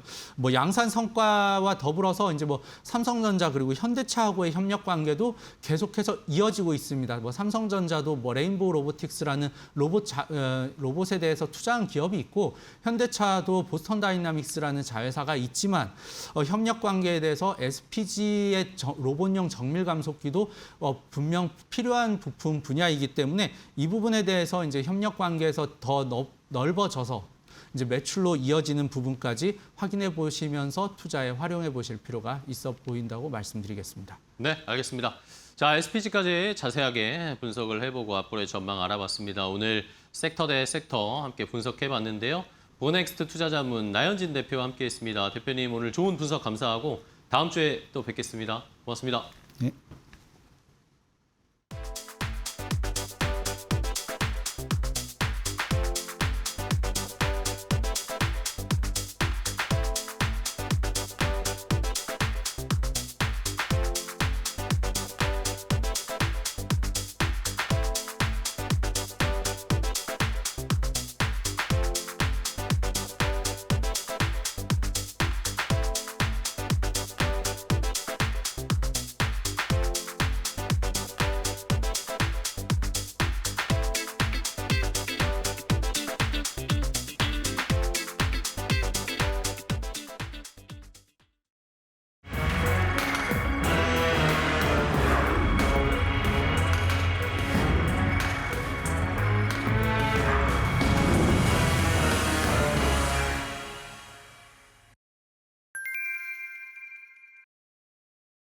관객들의 환호 속에 노태문 삼성전자 대표이사가 무대에 오릅니다. 영국 런던에서 열린 갤럭시 언팩에서 삼성전자는 8세대 폴더블 폰 3종을 공개했습니다. Like any core infrastructure, its value lies in helping more people. That's why we are bringing Galaxy AI to more than 800 million devices within this year. 특히 처음 선보인 갤럭시 Z 폴드 8 울트라는 프리미엄 수요를 겨냥했습니다. 2억 화소 카메라와 대용량 배터리를 탑재해 사진과 영상 촬영은 물론 콘텐츠 제작까지 고려한 성능을 갖췄습니다. 갤럭시 Z 폴드 8은 역대 폴드 시리즈 가운데 가장 가벼운 201g의 무게를 구현했습니다. 폴드 8과 폴드 8 울트라에는 새로운 플렉스 티타늄 기술도 처음 적용됐습니다. 삼성전자는 7세대에 걸친 고객의 실제 사용 방식을 반영하고 혁신 기술을 이번 라인업에 집약했습니다. 플렉스 티타늄 기술을 더한 새로운 디스플레이 구조와 힌지, 배터리까지 제품 전반을 새롭게 설계해 얇고 가벼우면서도 견고한 폴더블 경험을 완성했습니다. 신제품에는 구글과 공동 개발한 AI 에이전트, 제미나이 인텔리전스가 탑재됐습니다. 노태문 대표는 시장 경쟁력으로 차별화된 AI 경험을 강조했습니다.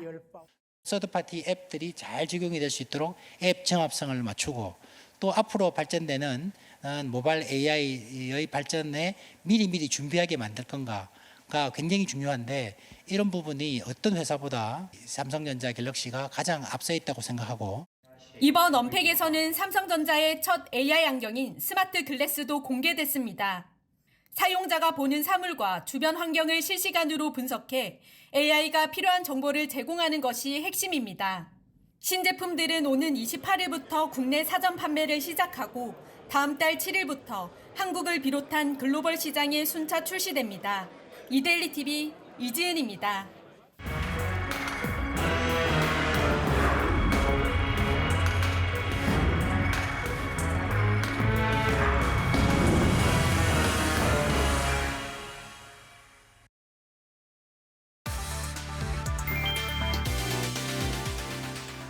투자 투기를 위해서 금융을 활용해서 집값이 과도하게 오르면 그 집을 필요로 하는 국민들은 사실 피해를 보게 되죠.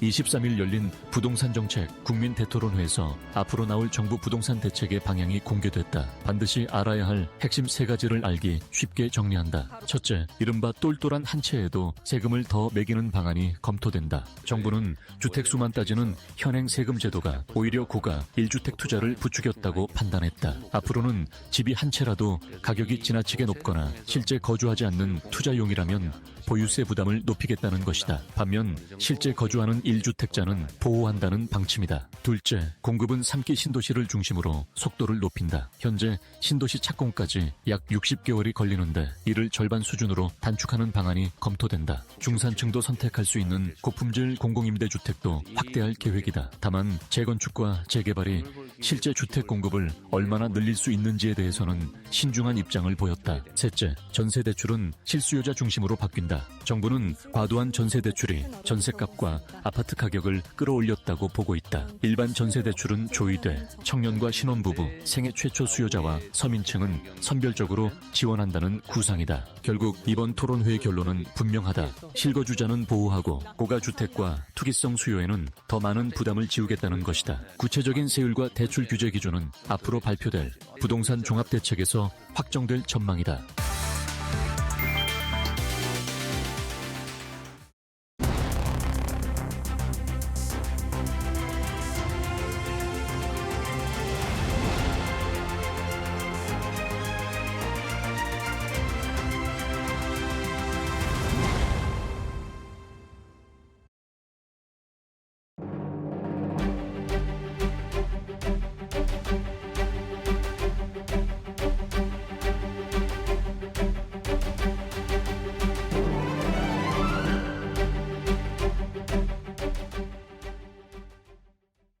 시장 이야기 시간으로 이어가 보도록 하겠습니다. 오늘 양대지수 장 막판까지 약세 장세를 펼치고 있습니다. 코스피, 코스닥 모두 다 5%가 넘게 빠지고 있는 상황이고요. 반도체 기술주를 중심으로 해서 시장이 지금 내림세를 강하게 보여주고 있는데 오늘 반도체 관련돼서 빅테크들의 투자 확대가 지속되는 가운데 과연 수익성 우려에 대한 의문을 우리가 더 많이 가져야 되는지 아니면 슈퍼사이클이 지속된다고 생각하는지 이와 관련된 이야기 나눠보도록 하겠습니다. 파이낸셜 리서치의 박철순 대표와 함께합니다. 안녕하십니까? 네, 안녕하세요. 네, 반갑습니다.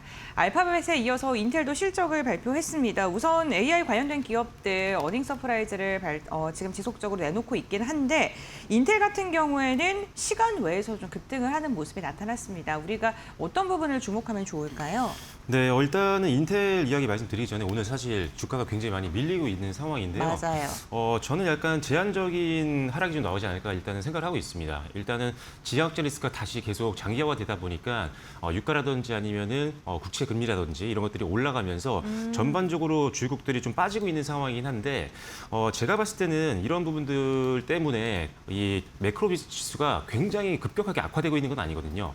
오히려 지금 유가 같은 경우도 두바이 같은 경우만 상승을 하고 있지 나머지는 좀 내려오고 있는 또 상황이고요. 맞습니다. 네, 그리고 국채 금리 같은 경우도 상승을 했다가 조금 상승폭을 반납하고 있는 모습이기 때문에 지정학적 리스크가 주는 영향력은 역시나 그렇게 아주 많지는 않다라는 관점에서 보면 역시나 시장에서 가장 시장을 흔드는 요인은 이 AI 반도체, 메모리 이런 쪽이라고 보시면 될 것 같습니다. 그래서 지금 지난 전일날 이제 인텔보다 알파벳 실적 발표를 먼저 했었는데 알파벳 자체가 사실 수치적을 굉장히 호실적을 발표를 했고 캐펙스도 그러니까 투자를 더 확대하겠다라고 했지만 이 수익성적인 측면에서 조금 아쉬운 부분들이 있었기 때문에 그런 것들로 인해서 투심이 조금 약화된 상황이었고요. 그다음에 이제 인텔이 이제 오늘 이제 새벽에 실적 발표가 있었는데 인텔도 사실 실적 발표 굉장히 좋았었거든요. 일단은 결론부터 이제 보면은 실적은 역시 기대치를 상회를 했습니다. 2분기 매출은 161억 달러, 그다음에 조정 EPS는 한 42센트 정도를 기록하면서 우리가 예상했던 것보다 훨씬 더 잘 나오는 모습을 보였었고, 그다음에 지금 사실 실적이 잘 나왔기 때문에 앞서 이제 언급해 주신 것처럼 시간 내에서 급등이 나왔었거든요. 정규 시장에서는 그렇게 흔들림이 조금 있었지만 그래도 실적 발표 이후에는 좋은 흐름들로 전환되는 모습들을 좀 보여줬었다라고 보여지고요. 우리가 가장 기대했던 것들은 역시나 이 빅테크들이 실적을 계속적으로 잘 나오는 건 맞지만 추가적으로 투자를 많이 하느냐. 이 부분에 대해서 굉장히 우리가 걱정을 많이 하고 있었는데 인텔도 마찬가지입니다. 지금 데이터라든지 AI 쪽 사업 매출이 전년 동기 대비해서 한 60% 정도 증가를 했기 때문에 이런 자금들을 바탕으로 해서 캡백스를 더 늘릴 것이다. 그래서 2026년도 자본 지출 전망도 상향 조정을 했고요. 2026년도보다 내년 같은 경우는 더 우리가 자본 지출을 많이 하겠다라고 언급을 해줬기 때문에 사실 이런 기업들이 계속적으로 투자를 많이 한다라고 하면 데이터 센터라든지 이런 데에 들어가는 GPU라든지 우리나라가 가장 잘하고 있는 메모리 수요가 중장기적으로 지속적으로 늘 수밖에 없는 상황이기 때문에 이런 것들을 본다라고 하면 사실 지수가 흔들리는 게 아니라 오히려 더 잘 갈 수도 있는 그런 상황이었는데 조금 매크로적인 이런 상황들 때문에 지수가 좀 흔들리는 부분들은 좀 아쉬운 상황이라고 보여집니다.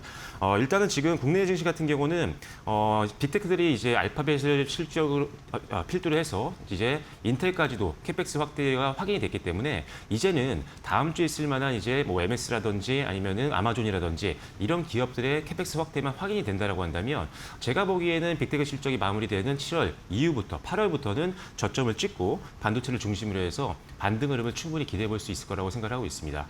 그리고 이제 빅테크들이 이 수익성에 대한 부분들에 대한 우려감이 좀 있는 상황이긴 한데 저는 이번에 실적 발표들을 이 두 개를 보면서 느꼈던 게 뭐냐면 일단 AI를 통해서 수익이 나오고 있는 걸 확인했다는 것 자체만으로도 굉장히 의미가 있다고 생각을 합니다. 뭐 알파벳 같은 경우는 어제도 좀 말씀을 드렸었지만 지금 호실적도 나왔었지만 클라우드 사업이라든지 이쪽에서 실질적으로 작년 대비했을 때 수익성이 훨씬 더 개선되고 있는 것들이 확인이 됐거든요. 그 말은 뭐냐면 물론 지금 너무 많은 돈을 투자를 하고 있기 때문에 금전적인 부담은 좀 있는 상태지만 다행히 투자한 돈에 의해서 투자한 금액이 이제 어느 정도씩 회수가 되고 있는 것들이 확인이 됐기 때문에 부담은 점점 더 낮아질 걸로 보고 있는 상황입니다. 그래서 결과적으로는 빅테크들 캐펙스가 확대되면 메모리 기업들은 계속 수혜를 볼 수 있고 이익이 성장될 가능성은 있는 상황이기 때문에 반도체주들 힘들게 좀 갖고 계신 분들 많을 텐데 일단 중장기로 봤을 때는 여전히 이익 기대감이 남아있는 상태이기 때문에 실적만 잘 나오는 반도체 섹터라면은 충분히 우리는 끌고 갈 수 있는 그런 상황이다라고 보시면 좋을 것 같습니다. 네, 실적이 나오는 반도체 기업들은 중장기적인 관점에서 여전히 매력적이다라고 평가를 해주셨습니다. 그렇다면 이렇게 빅테크들의 지속적인 투자가 확인이 되고 있는 가운데 어떠한 섹터가 좀 수혜를 더 많이 받을 수 있을까요? 일단은 지금 방금 말씀드렸던 뭐 인텔이나 알파벳 같은 이제 빅테크들이 캐펙스를 이제 확대하겠다라고 네. 이제 이야기를 직접 해줬고 이미 우리가 확인을 했습니다. 그 말은 뭐냐면 투자를 뭐 한 달, 두 달 분기 이렇게 투자하는 게 아니라 1년, 2년 장기적으로 투자를 한다는 그런 전략이기 때문에 그렇다면 우리도 지금 메모리 같은 경우가 1년, 2년 상당히 중장기적으로 수요가 안정적으로 들어올 수 있는 가능성이 높아졌다는 뜻이죠. 거기다가 캐펙스가 기존의 사측에서 언급했던 것보다 더 지금 상향 조정이 됐기 때문에 우리의 기대치보다 훨씬 더 많은 메모리 수요가 늘어날 가능성이 있다라고 보시면 될 것 같습니다. 그래서 일단 당연히 수혜를 직접적으로 보는 것들은 메모리 반도체 쪽이죠. 우리나라 이제 삼성전자라든지 SK하이닉스 같은 경우는 예전보다 훨씬 더 지금 실적 발표 이후에 수요에 대한 전망치가 더 긍정적으로 지금 올라간 상태입니다. 그렇게 되면 이익에 대한 기대치는 더 높아질 수밖에 없는 상황이고 역시나 지금 주가 수준은 너무나도 좀 저평가 구간에 있는 상황이다. 그래서 일단 삼성전자와 SK하이닉스 같은 경우는 빅테크 캐펙스 확대 때문에 수요가 늘면서 안정적으로 실적이 늘어날 수 있는 구조이기 때문에 일단 가장 큰 수혜를 볼 수 있는 건 역시나 반도체 투톱이다라고 보시면 될 것 같고요. 다음으로는 일단 역시나 반도체 소부장 내에서도 장비 섹터를 좀 보시는 게 좋을 것 같습니다. 장비 섹터 같은 경우는 지금 메모리 반도체의 공급이 부족하다 보니까 삼성전자와 SK하이닉스가 증설을 이제 본격적으로 할 텐데 증설을 하게 되면 당연히 소재, 부품, 장비 중에는 장비가 먼저 수주가 들어갈 수밖에 없습니다. 순서상. 그렇기 때문에 장비주들이 가장 먼저 수혜를 볼 수 있고 그다음에 그 안에서 뭐 TC본드라든지 테스트, 검사 장비라든지 아니면은 이런 패키지 관련된 기업들 같은 경우가 상당히 지금 최근에 많이 부각을 받고 있습니다. 왜냐하면 지금 점점 더 반도체, 메모리 반도체 사양이 높아지고 미세 공정으로 가면 갈수록 장비의 어떤 기술력이 점점 더 효율에 직접적으로 연관이 되기 때문에 이런 기술을 갖고 있는 기업들 위주로 좀 베팅을 하시는 게 좋을 것 같다고 말씀드리겠고요. 그다음에 마지막으로는 역시나 전력 인프라 쪽, 특히나 AI 인프라 쪽입니다. 지금 사실 데이터 센터라든지 또는 반도체 공장 같은 경우도 어마어마한 전력을 소모를 하죠. 5배에서 많게는 10배 이상 정도 사용을 하고 있기 때문에 전력 인프라가 구축이 되지 않은 상태에서는 당연히 이런 것들이 돌아갈 수가 없는 상황입니다. 그래서 우리가 알고 있는 변압기를 필두로 한 전력 기기들 또는 전선 이런 인프라 관련된 기업들 같은 경우는 당연히 수혜를 볼 수가 있고요. 그 안에 들어가는 뭐 냉각이라든지 이런 시스템을 갖고 있는 기업들 같은 경우도 수혜를 볼 수 있는 상황이기 때문에 이들 기업들을 계속적으로 보시면 좋을 것 같습니다. 그래서 결국 빅테크의 이제 캐펙스 증가는 메모리, 그 다음에 추가적으로는 반도체 소부장, 그 다음에 전력 인프라 이렇게 선순환으로 낙수 효과를 볼 수가 있는 상황이기 때문에 이들 기업을 먼저 보시면 좋을 것 같습니다. 네, 반도체 장비 관련돼서도 좀 당분간 눈여겨볼 만하다라고 이야기를 해주셨고요. 사실 이 반도체 쇼티지 하면 엮여서 이야기가 되는 게 MLCC나 기판 관련된 분야도 빼놓을 수 없을 듯합니다. 삼성전기 같은 경우에는 어제 수주 소식 들려오면서 7%대 강세를 보였는데 오늘은 어제 올랐던 상승폭을 다 반납하고 있는 모습이거든요. 이렇게 MLCC나 기판 관련된 기업들도 중장기적인 접근 여전히 유효할까요? 일단은 지금 반도체 쪽과 더불어서 밸류체인에 속해 있는 기업들도 대부분 다 공급자가 우위에 있는 상황이거든요. 네. 일단 MLCC라든지 기판 같은 경우는 과거에 이 스마트폰 쪽에 대한 기대가 굉장히 많았습니다. 의존도가 굉장히 높았었는데 이제는 AI 데이터 센터라든지 이런 서버 쪽으로 수요가 급격하게 늘어나면서 지금 공급 상태가 굉장히 부족한 상황이 역시나 이어지고 있는 상황이라고 생각하시면 될 것 같습니다. 그래서 일단은 이 AI 서버 같은 경우는 MLCC와 그다음에 기판을 정말 어마어마하게 사용을 하기 때문에 AI 서버 하나만 데이터 센터를 짓는다고 하더라도 MLCC와 이런 기판 쪽 수준은 급격하게 늘어날 수밖에 없는 상황이고 그런데 사실 이 MLCC와 기판 같은 경우 특히나 고성능 MLCC 또는 FC BGA 같은 역시나 고성능 기판 같은 경우는 사실상 이게 지금 공급이 빠르게 늘릴 수가 없는 상황이거든요. 후발주자 같은 경우도 기술 진입자명이 높기 때문에 쉽게 들어올 수가 없는 영역이라고 생각하시면 될 것 같습니다. 그런데 지금 AI 데이터 센터라든지 이런 것들이 공격적으로 증설이 되면서 이 두 가지 제품, 핵심 부품이 엄청나게 필요로 하는 상황인데 공급은 제한되어 있고 이 공급을 급격하게 늘릴 수 있는 상황이 아니기 때문에 결과적으로는 상당 기간 동안 공급자 우위 시장이 진행이 되면서 가격 인상도 실질적으로 일어나고 있는 상황이고 가격 인상에 따라서 실질적으로 이런 기판이라든지 적층 세미컨덴서를 만들고 있는 기업들 같은 경우 마진이 계속적으로 좋아지고 있는 구간이다라고 보시면 될 것 같습니다. 그래서 일단은 빅텍스의 캐펙스 확대로 인해서 메모리라든지 또는 메모리 반도체 관련된 소부장들도 수혜를 볼 수 있겠지만 전력 기기에 이어서 지금 말씀드리고 있는 MLCC 그리고 기판까지도 수혜를 볼 수 있는 상황이어서 항상 눌림목이 나올 때는 분할 매수 관점에서 좀 접근을 고려해 보시는 게 항상 좋다라고 보여지고요. 역시나 대장주로서는 MLCC와 그다음에 기판 두 개 다 모두 다 하고 있는 뭐 삼성전기가 당연히 대장주일 수 있으니까요. 기본적으로는 비중은 삼성전기를 약간 조금 더 중심적으로 가져가시는 게 좀 더 좋을 것 같다라고 말씀드리겠습니다. 네, MLCC 기판 관련된 기업들의 투자 포인트도 짚어주셨는데 지금 뭐 종목은 시장의 분위기가 워낙 좋지 않다 보니까 오늘은 상승하는 종목을 찾기가 좀 힘든 것으로 확인이 되고 있습니다. 오히려 조정 시 여전히 매력적이다라고 이야기해 주셨고요. 전력기기, 전력설비 관련돼서도 긍정적인 이야기 많이 나오고 있는데 LS 일렉트릭 같은 경우에도 좋은 실적 발표해 줬고요. 저희가 어떤 부분 좀 주목하면 좋을까요? 지금 전력 인프라 쪽 같은 경우도 역시나 쇼티지가 계속 지속이 되고 있는 상황이잖아요. 네. 근데 이제 이거는 지금 수요처들이 너무 많습니다. 예를 들어서 지금 변압기라든지 이런 전력기기 핵심 부품 같은 경우가 사용되고 있는 분야가 워낙 많은데 지금 계속적으로 말씀드리고 있는 AI 데이터 센터 쪽에서도 당연히 어마어마한 전력을 소비하기 때문에 이런 변압기라든지 전력기기가 굉장히 많이 들어갈 수밖에 없는 상황이고 뿐만 아니라 앞서 말씀드렸던 이제 반도체 공장 같은 경우도 증설하기 때문에 여기에도 이제 전력 인프라가 들어갈 수밖에 없는 상황입니다. 거기다 추가적으로 지금 이 에너지원에 대한 굉장히 기대감이 높아지고 있는 상황이고 지금 전력을 만들기 위해서도 원전이라든지 신재생 에너지라든지 전방위적으로 주요국들이 투자를 많이 하고 있는 상황인데 역시나 전력을 만들고 있는 에너지원을 만들고 있는 지역에서도 전력 인프라는 굉장히 중요합니다. 전력을 생산해도 결과적으로 이거를 운반을 시켜야 되는 전력 인프라의 중요성이 그만큼 높기 때문에 일단 기본적으로는 이 전력 기기를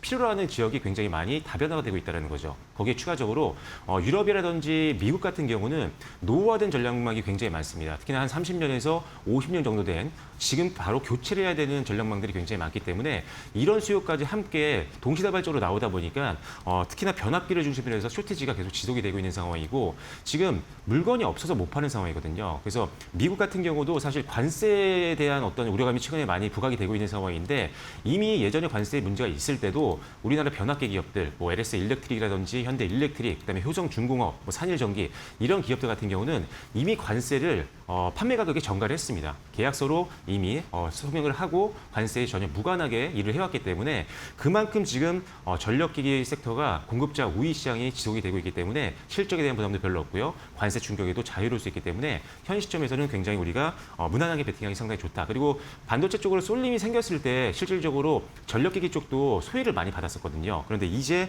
반등이 나오고 있는 종목들이 상당히 많은 상황이기 때문에 제가 봤을 때는 전력기기 천천히 분할 매수 관점에서 담아가되 앞서도 말씀드렸다시피 7월 달에는 빅테크들 실적 발표로 인해서 약간 대기 심리들이 좀 있을 수 있기 때문에 수급이 적극적으로 들어오기는 어렵거든요. 그래서 7월 달 빅테크 실적이 좀 마무리되면 그때 반등 보시면서 좀 더 비중을 실는 전략으로 가시면 좋겠다라는 전략으로 대응하시면 좋을 것 같습니다. 네, 전력기기 역시나 반도체 전력과 비슷하게 7월 기업들의 실적 발표 이후에 천천히 좀 분할적으로 접근하는 게 유효하겠다라고 말씀을 해주셨습니다.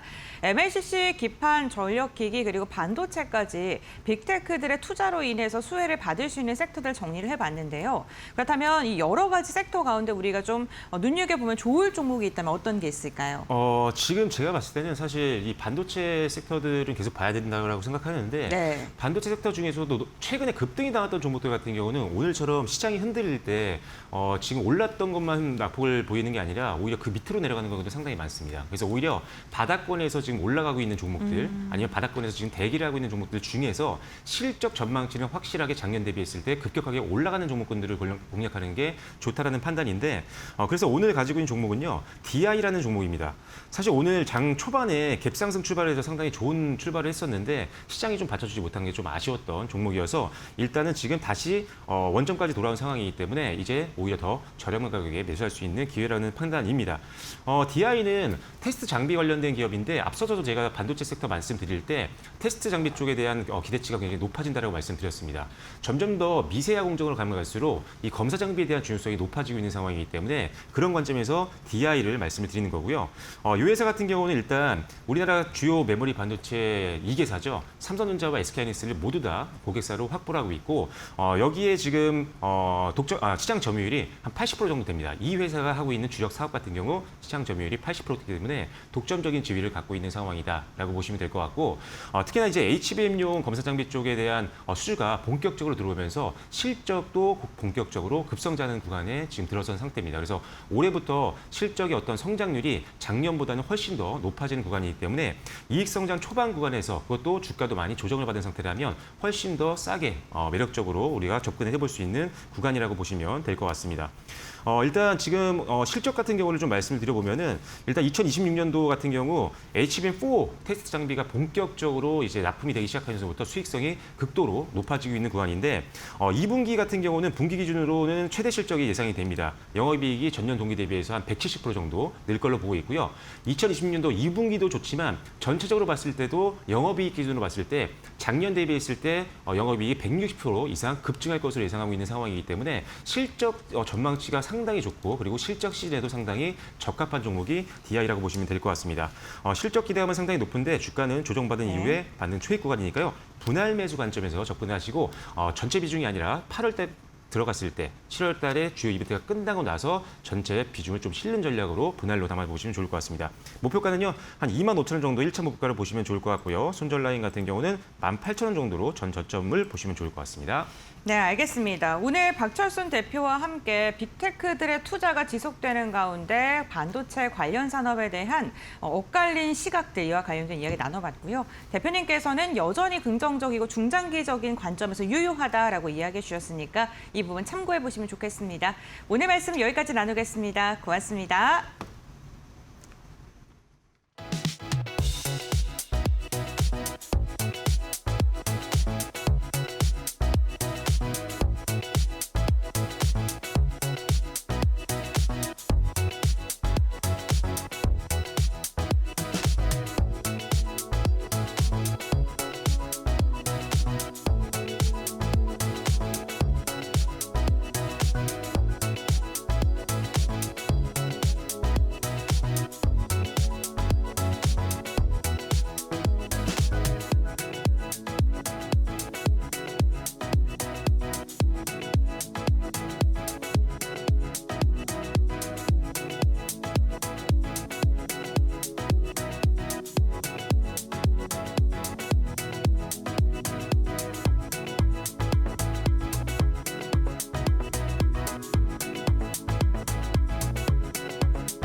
금융당국과 관계기관이 단일 종목 레버리지 ETF와 ETN에 대한 규제 강화를 전격적이 시행한다. 당초 8월로 예정됐던 기본 예탁금 상향 및 대용증권 미인정 조치가 오는 31일로 앞당겨지면서 신규 매수를 위해서는 현금 3천만 원 이상을 보유해야 한다. 그동안은 보유 주식이나 채권 등 대용증권으로 예탁금 요건을 채울 수 있었으나 이번 조치로 대용증권 평가액은 인정되지 않는다. 이번 조치는 최근 단일 종목 레버리지 상품을 중심으로 시장 변동성이 과도하게 확대되자 투자자 보호와 시장 안정을 위해 당국이 시행 시점을 대폭 앞당긴 결과다. 이에 따라 현금 예탁금 요건을 충족하지 못한 일반 개인 투자자의 신규 및 추가 매수가 제한되면서 단일 종목 레버리지 시장으로의 자금 유입세가 급격히 둔화될 것으로 전망된다.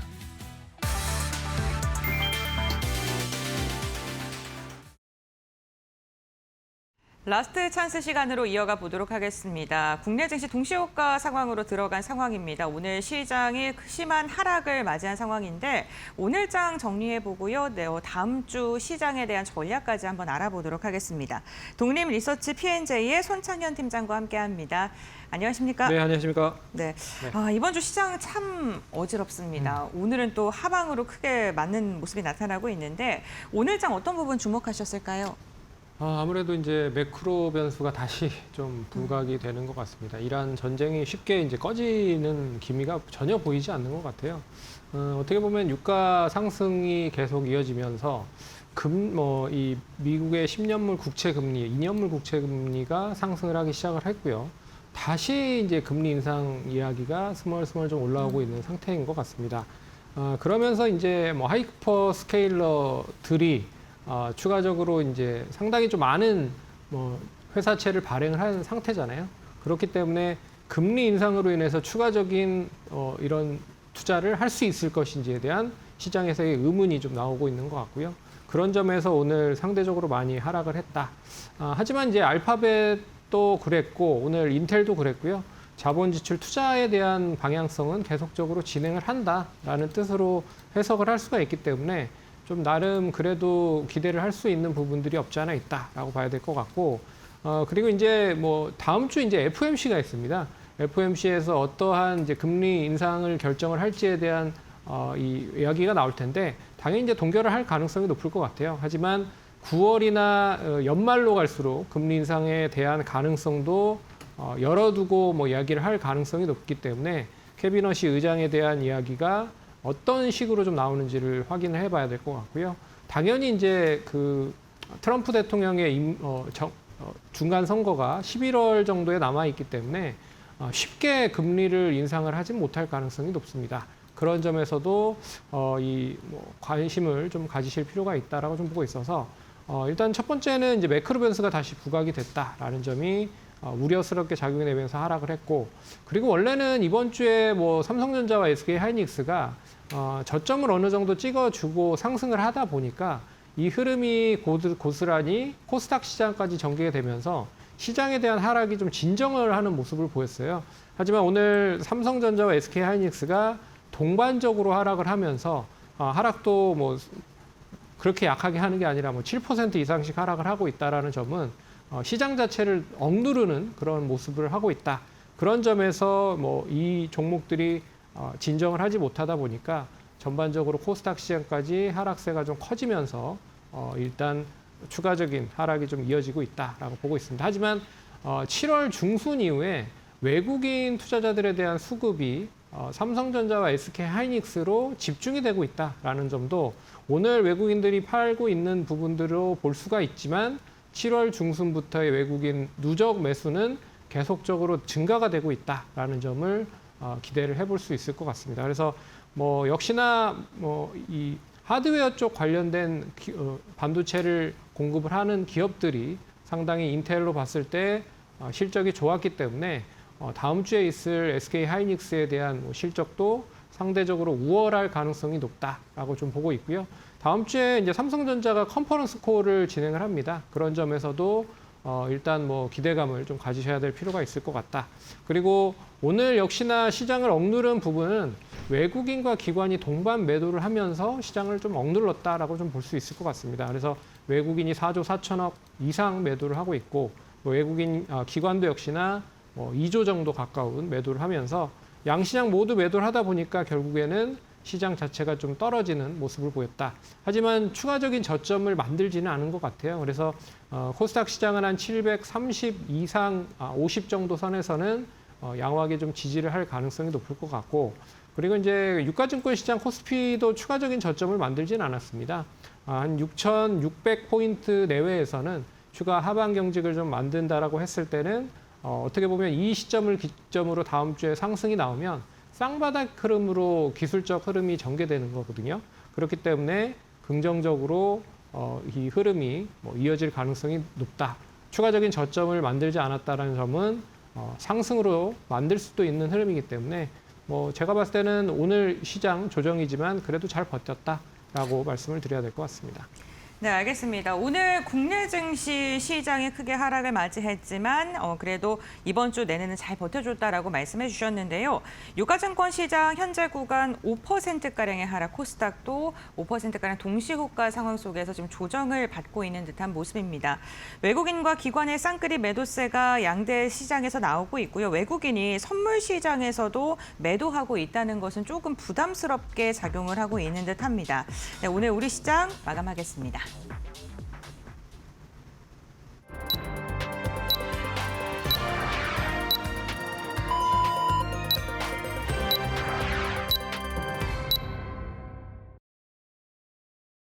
네, 7월 24일 금요일장 마감했습니다.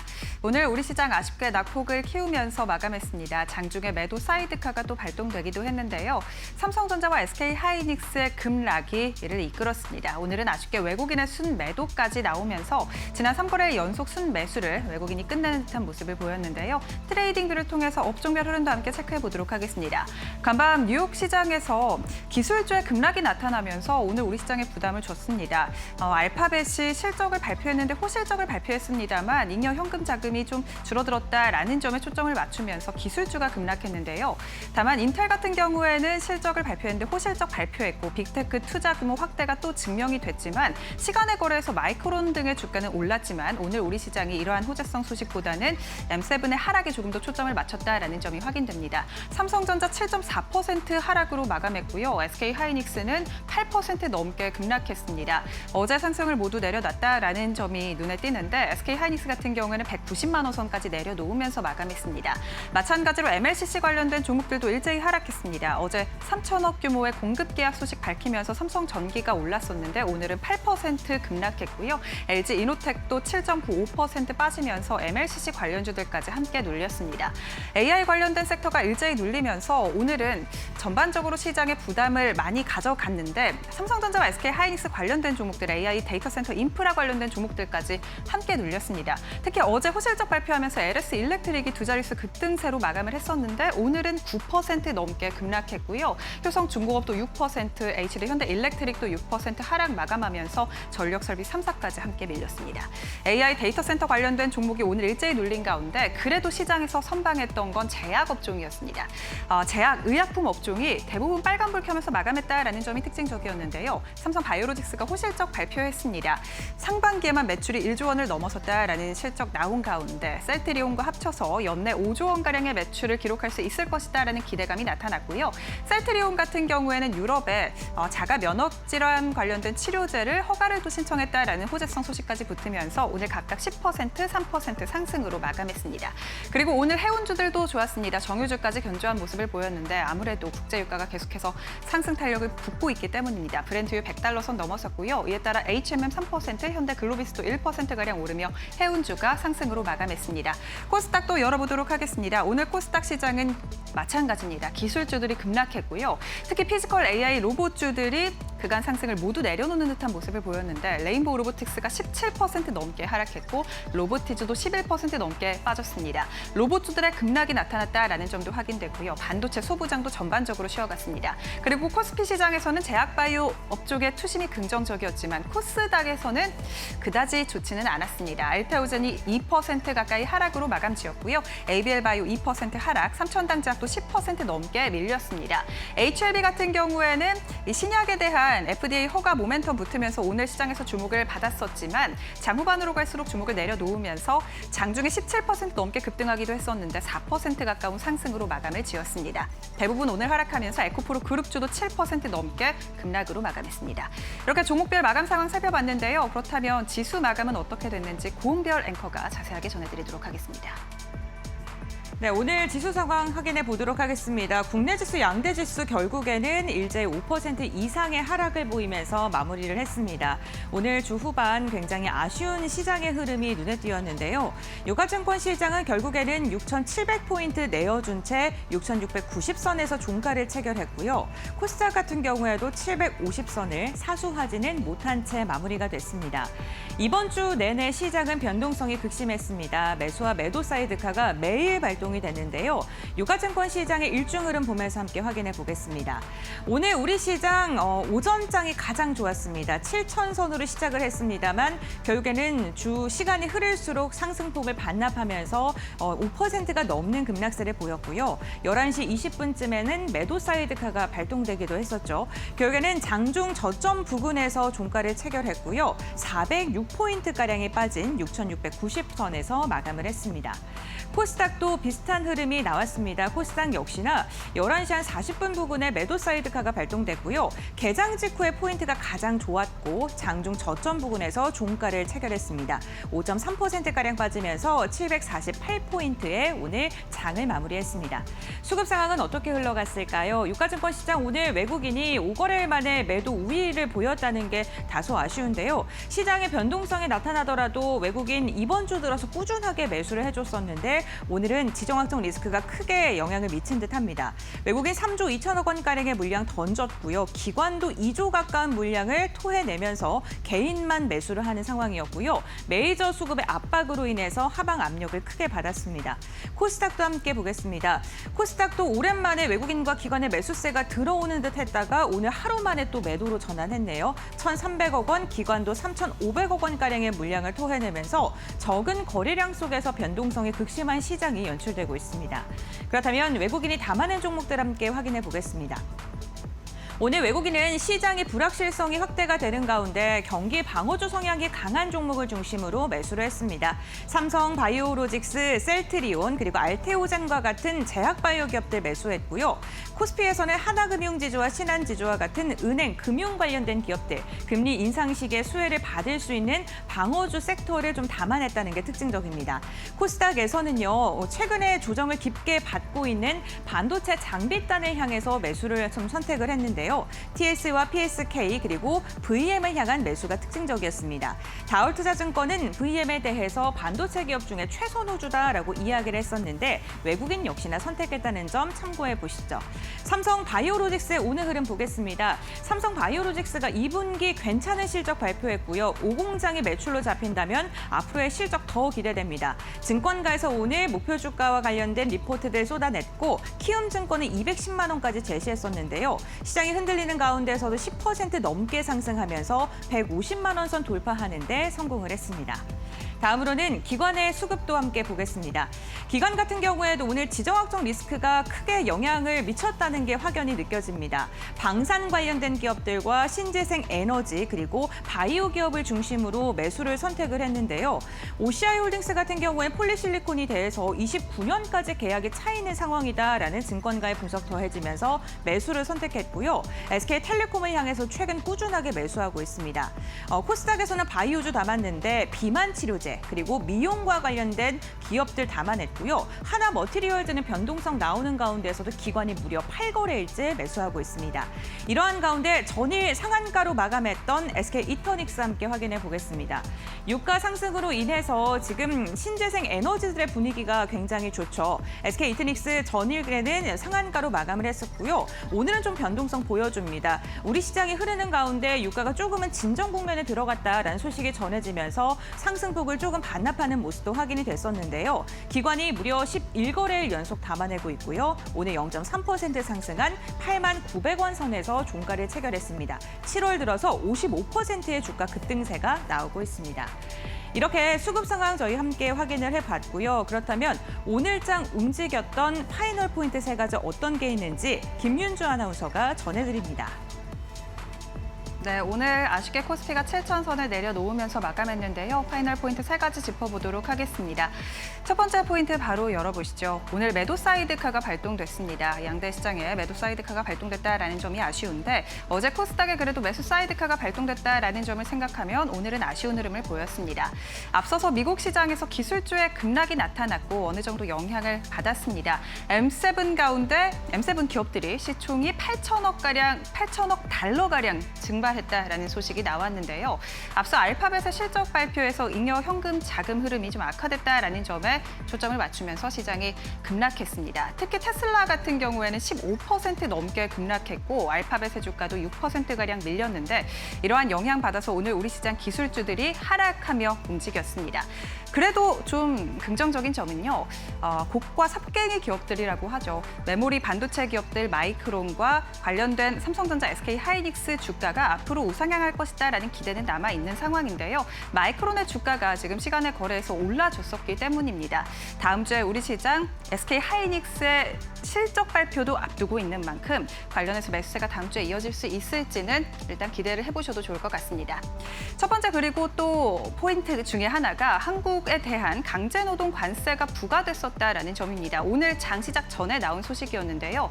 트럼프 대통령의 상호 관세가 이제 이달 말 만료를 앞둔 가운데 새로운 관세가 또 부과가 된 겁니다. 12.5%로 확정이 되면서 관세 부담까지 아는 우리 시장 오늘 매도 사이드카가 걸렸습니다.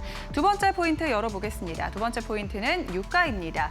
오늘 또 시장을 누른 하나의 중요한 이슈 중에 하나였습니다. 트럼프 대통령이 이란에 대한 대규모 공격을 검토한다라는 소식이 장 시작 전에 나오면서 국제유가 브렌트유는 100달러 선을 2달여 만에 넘어섰고요. WTI도 94달러 선까지 고점을 높였었습니다.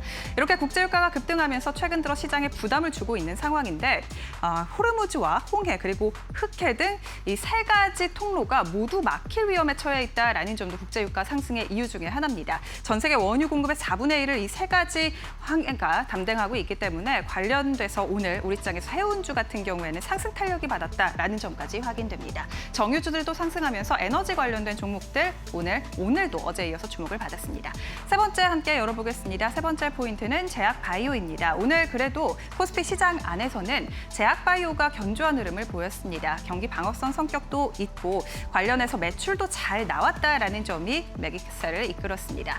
삼성바이오로직스가 상반기 매출이 1조 원을 돌파했다라는 소식 나온 가운데 셀트리온과 합해서 연매출이 5조 원을 돌파할 수도 있을 것이다라는 기대감 나오고 있는 상황이고요. CDMO 안에서만 이렇게 매출이 잘 나오고 있는 상황이고 앞으로 실적에 대한 기대감도 계속해서 커지고 있는 상황입니다.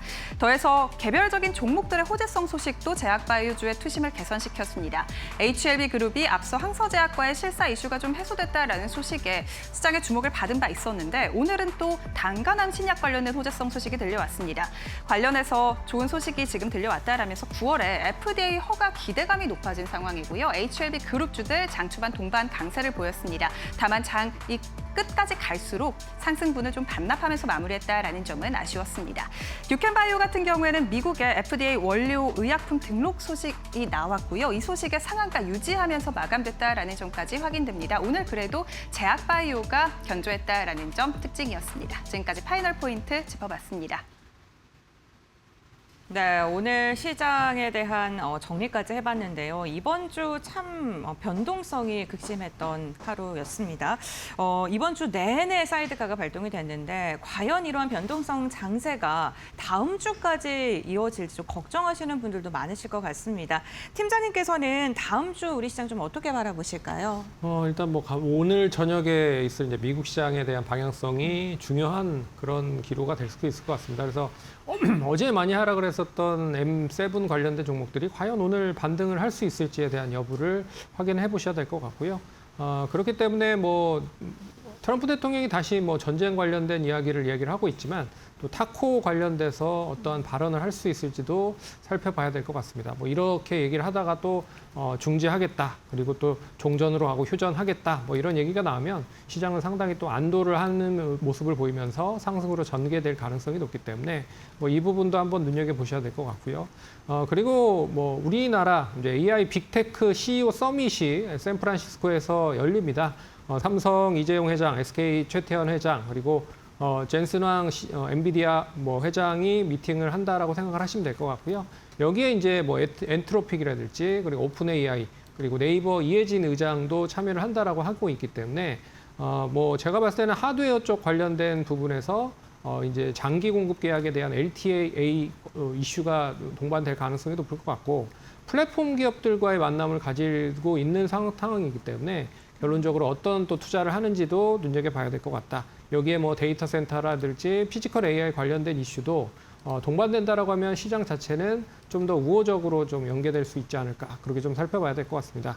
그리고 실적에 따른 종목별 차별화가 여전히 이어지고 있다라는 거는 좀 긍정적으로 보셔야 될 것 같아요. 지난주까지만 해도 잇따른 별로 시장에 대한 테마성 수급 자체가 상당히 좀 부각이 되지 못했었던 부분이 나타났죠. 하지만 이번 주 들어서 뭐 실적 관련된 종목들에 대한 움직임과 더불어서 테마성 종목들이 상승을 하기 시작을 했다. 그래서 어제 로봇 관련주들 오늘까지 장 초반 상승을 했지만 좀 하락으로 좀 전개되는 모습을 보였지만 오늘은 대래 대체 에너지라든지 그리고 뭐 이 제약바이오 관련된 종목들도 상승을 했다라는 점은 그나마 시장에 대한 투자 심리는 업종으로 순환이 되고 있다라는 뜻으로 해석을 할 수가 있기 때문에 긍정적으로 보셔도 될 수 있다라고 말씀을 드려야 될 것 같습니다.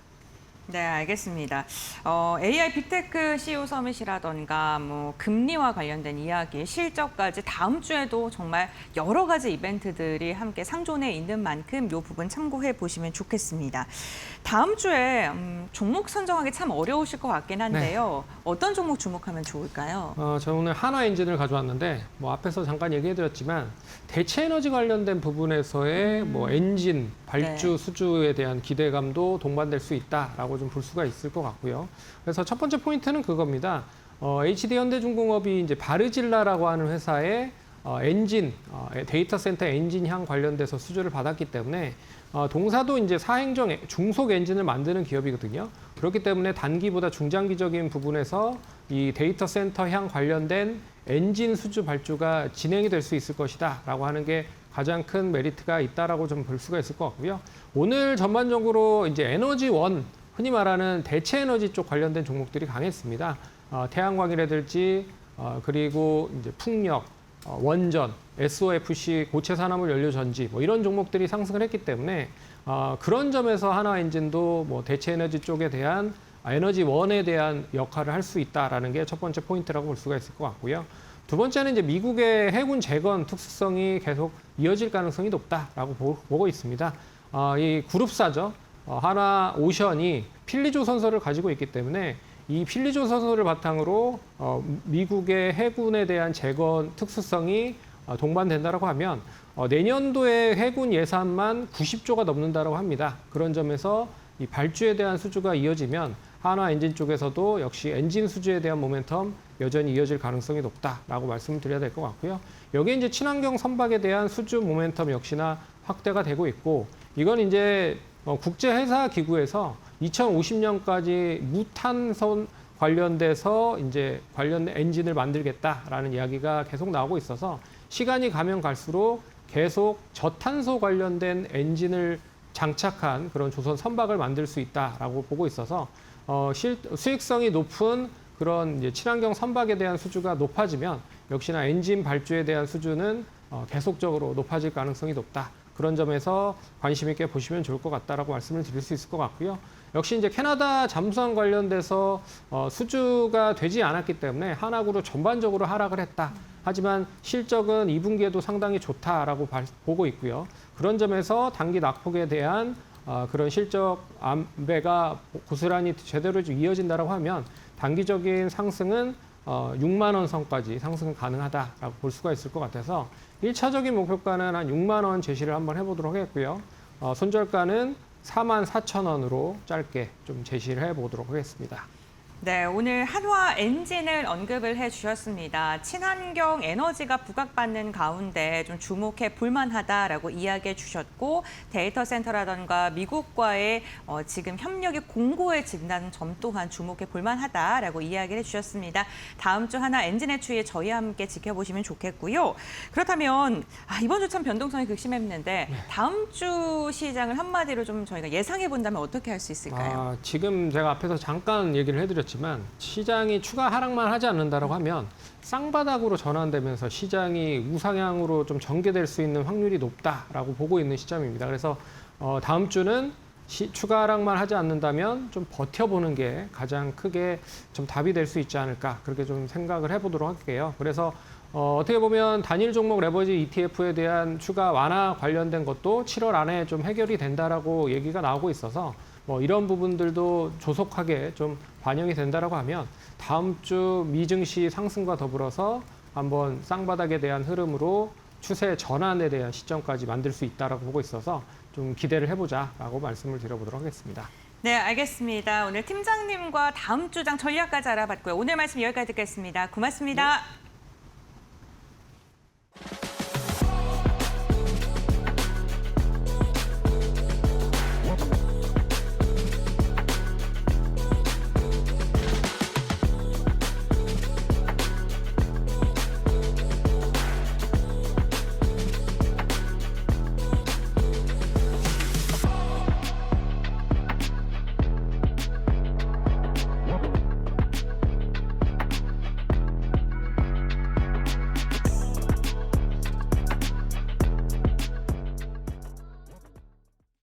오늘 저희가 준비한 소식은 여기까지입니다. 이번 한 주도 너무나도 고생 많으셨고요. 다음 주에도 현명한 투자 전략으로 여러분들과 함께하겠습니다. 마감은 언제나 파이널 샷!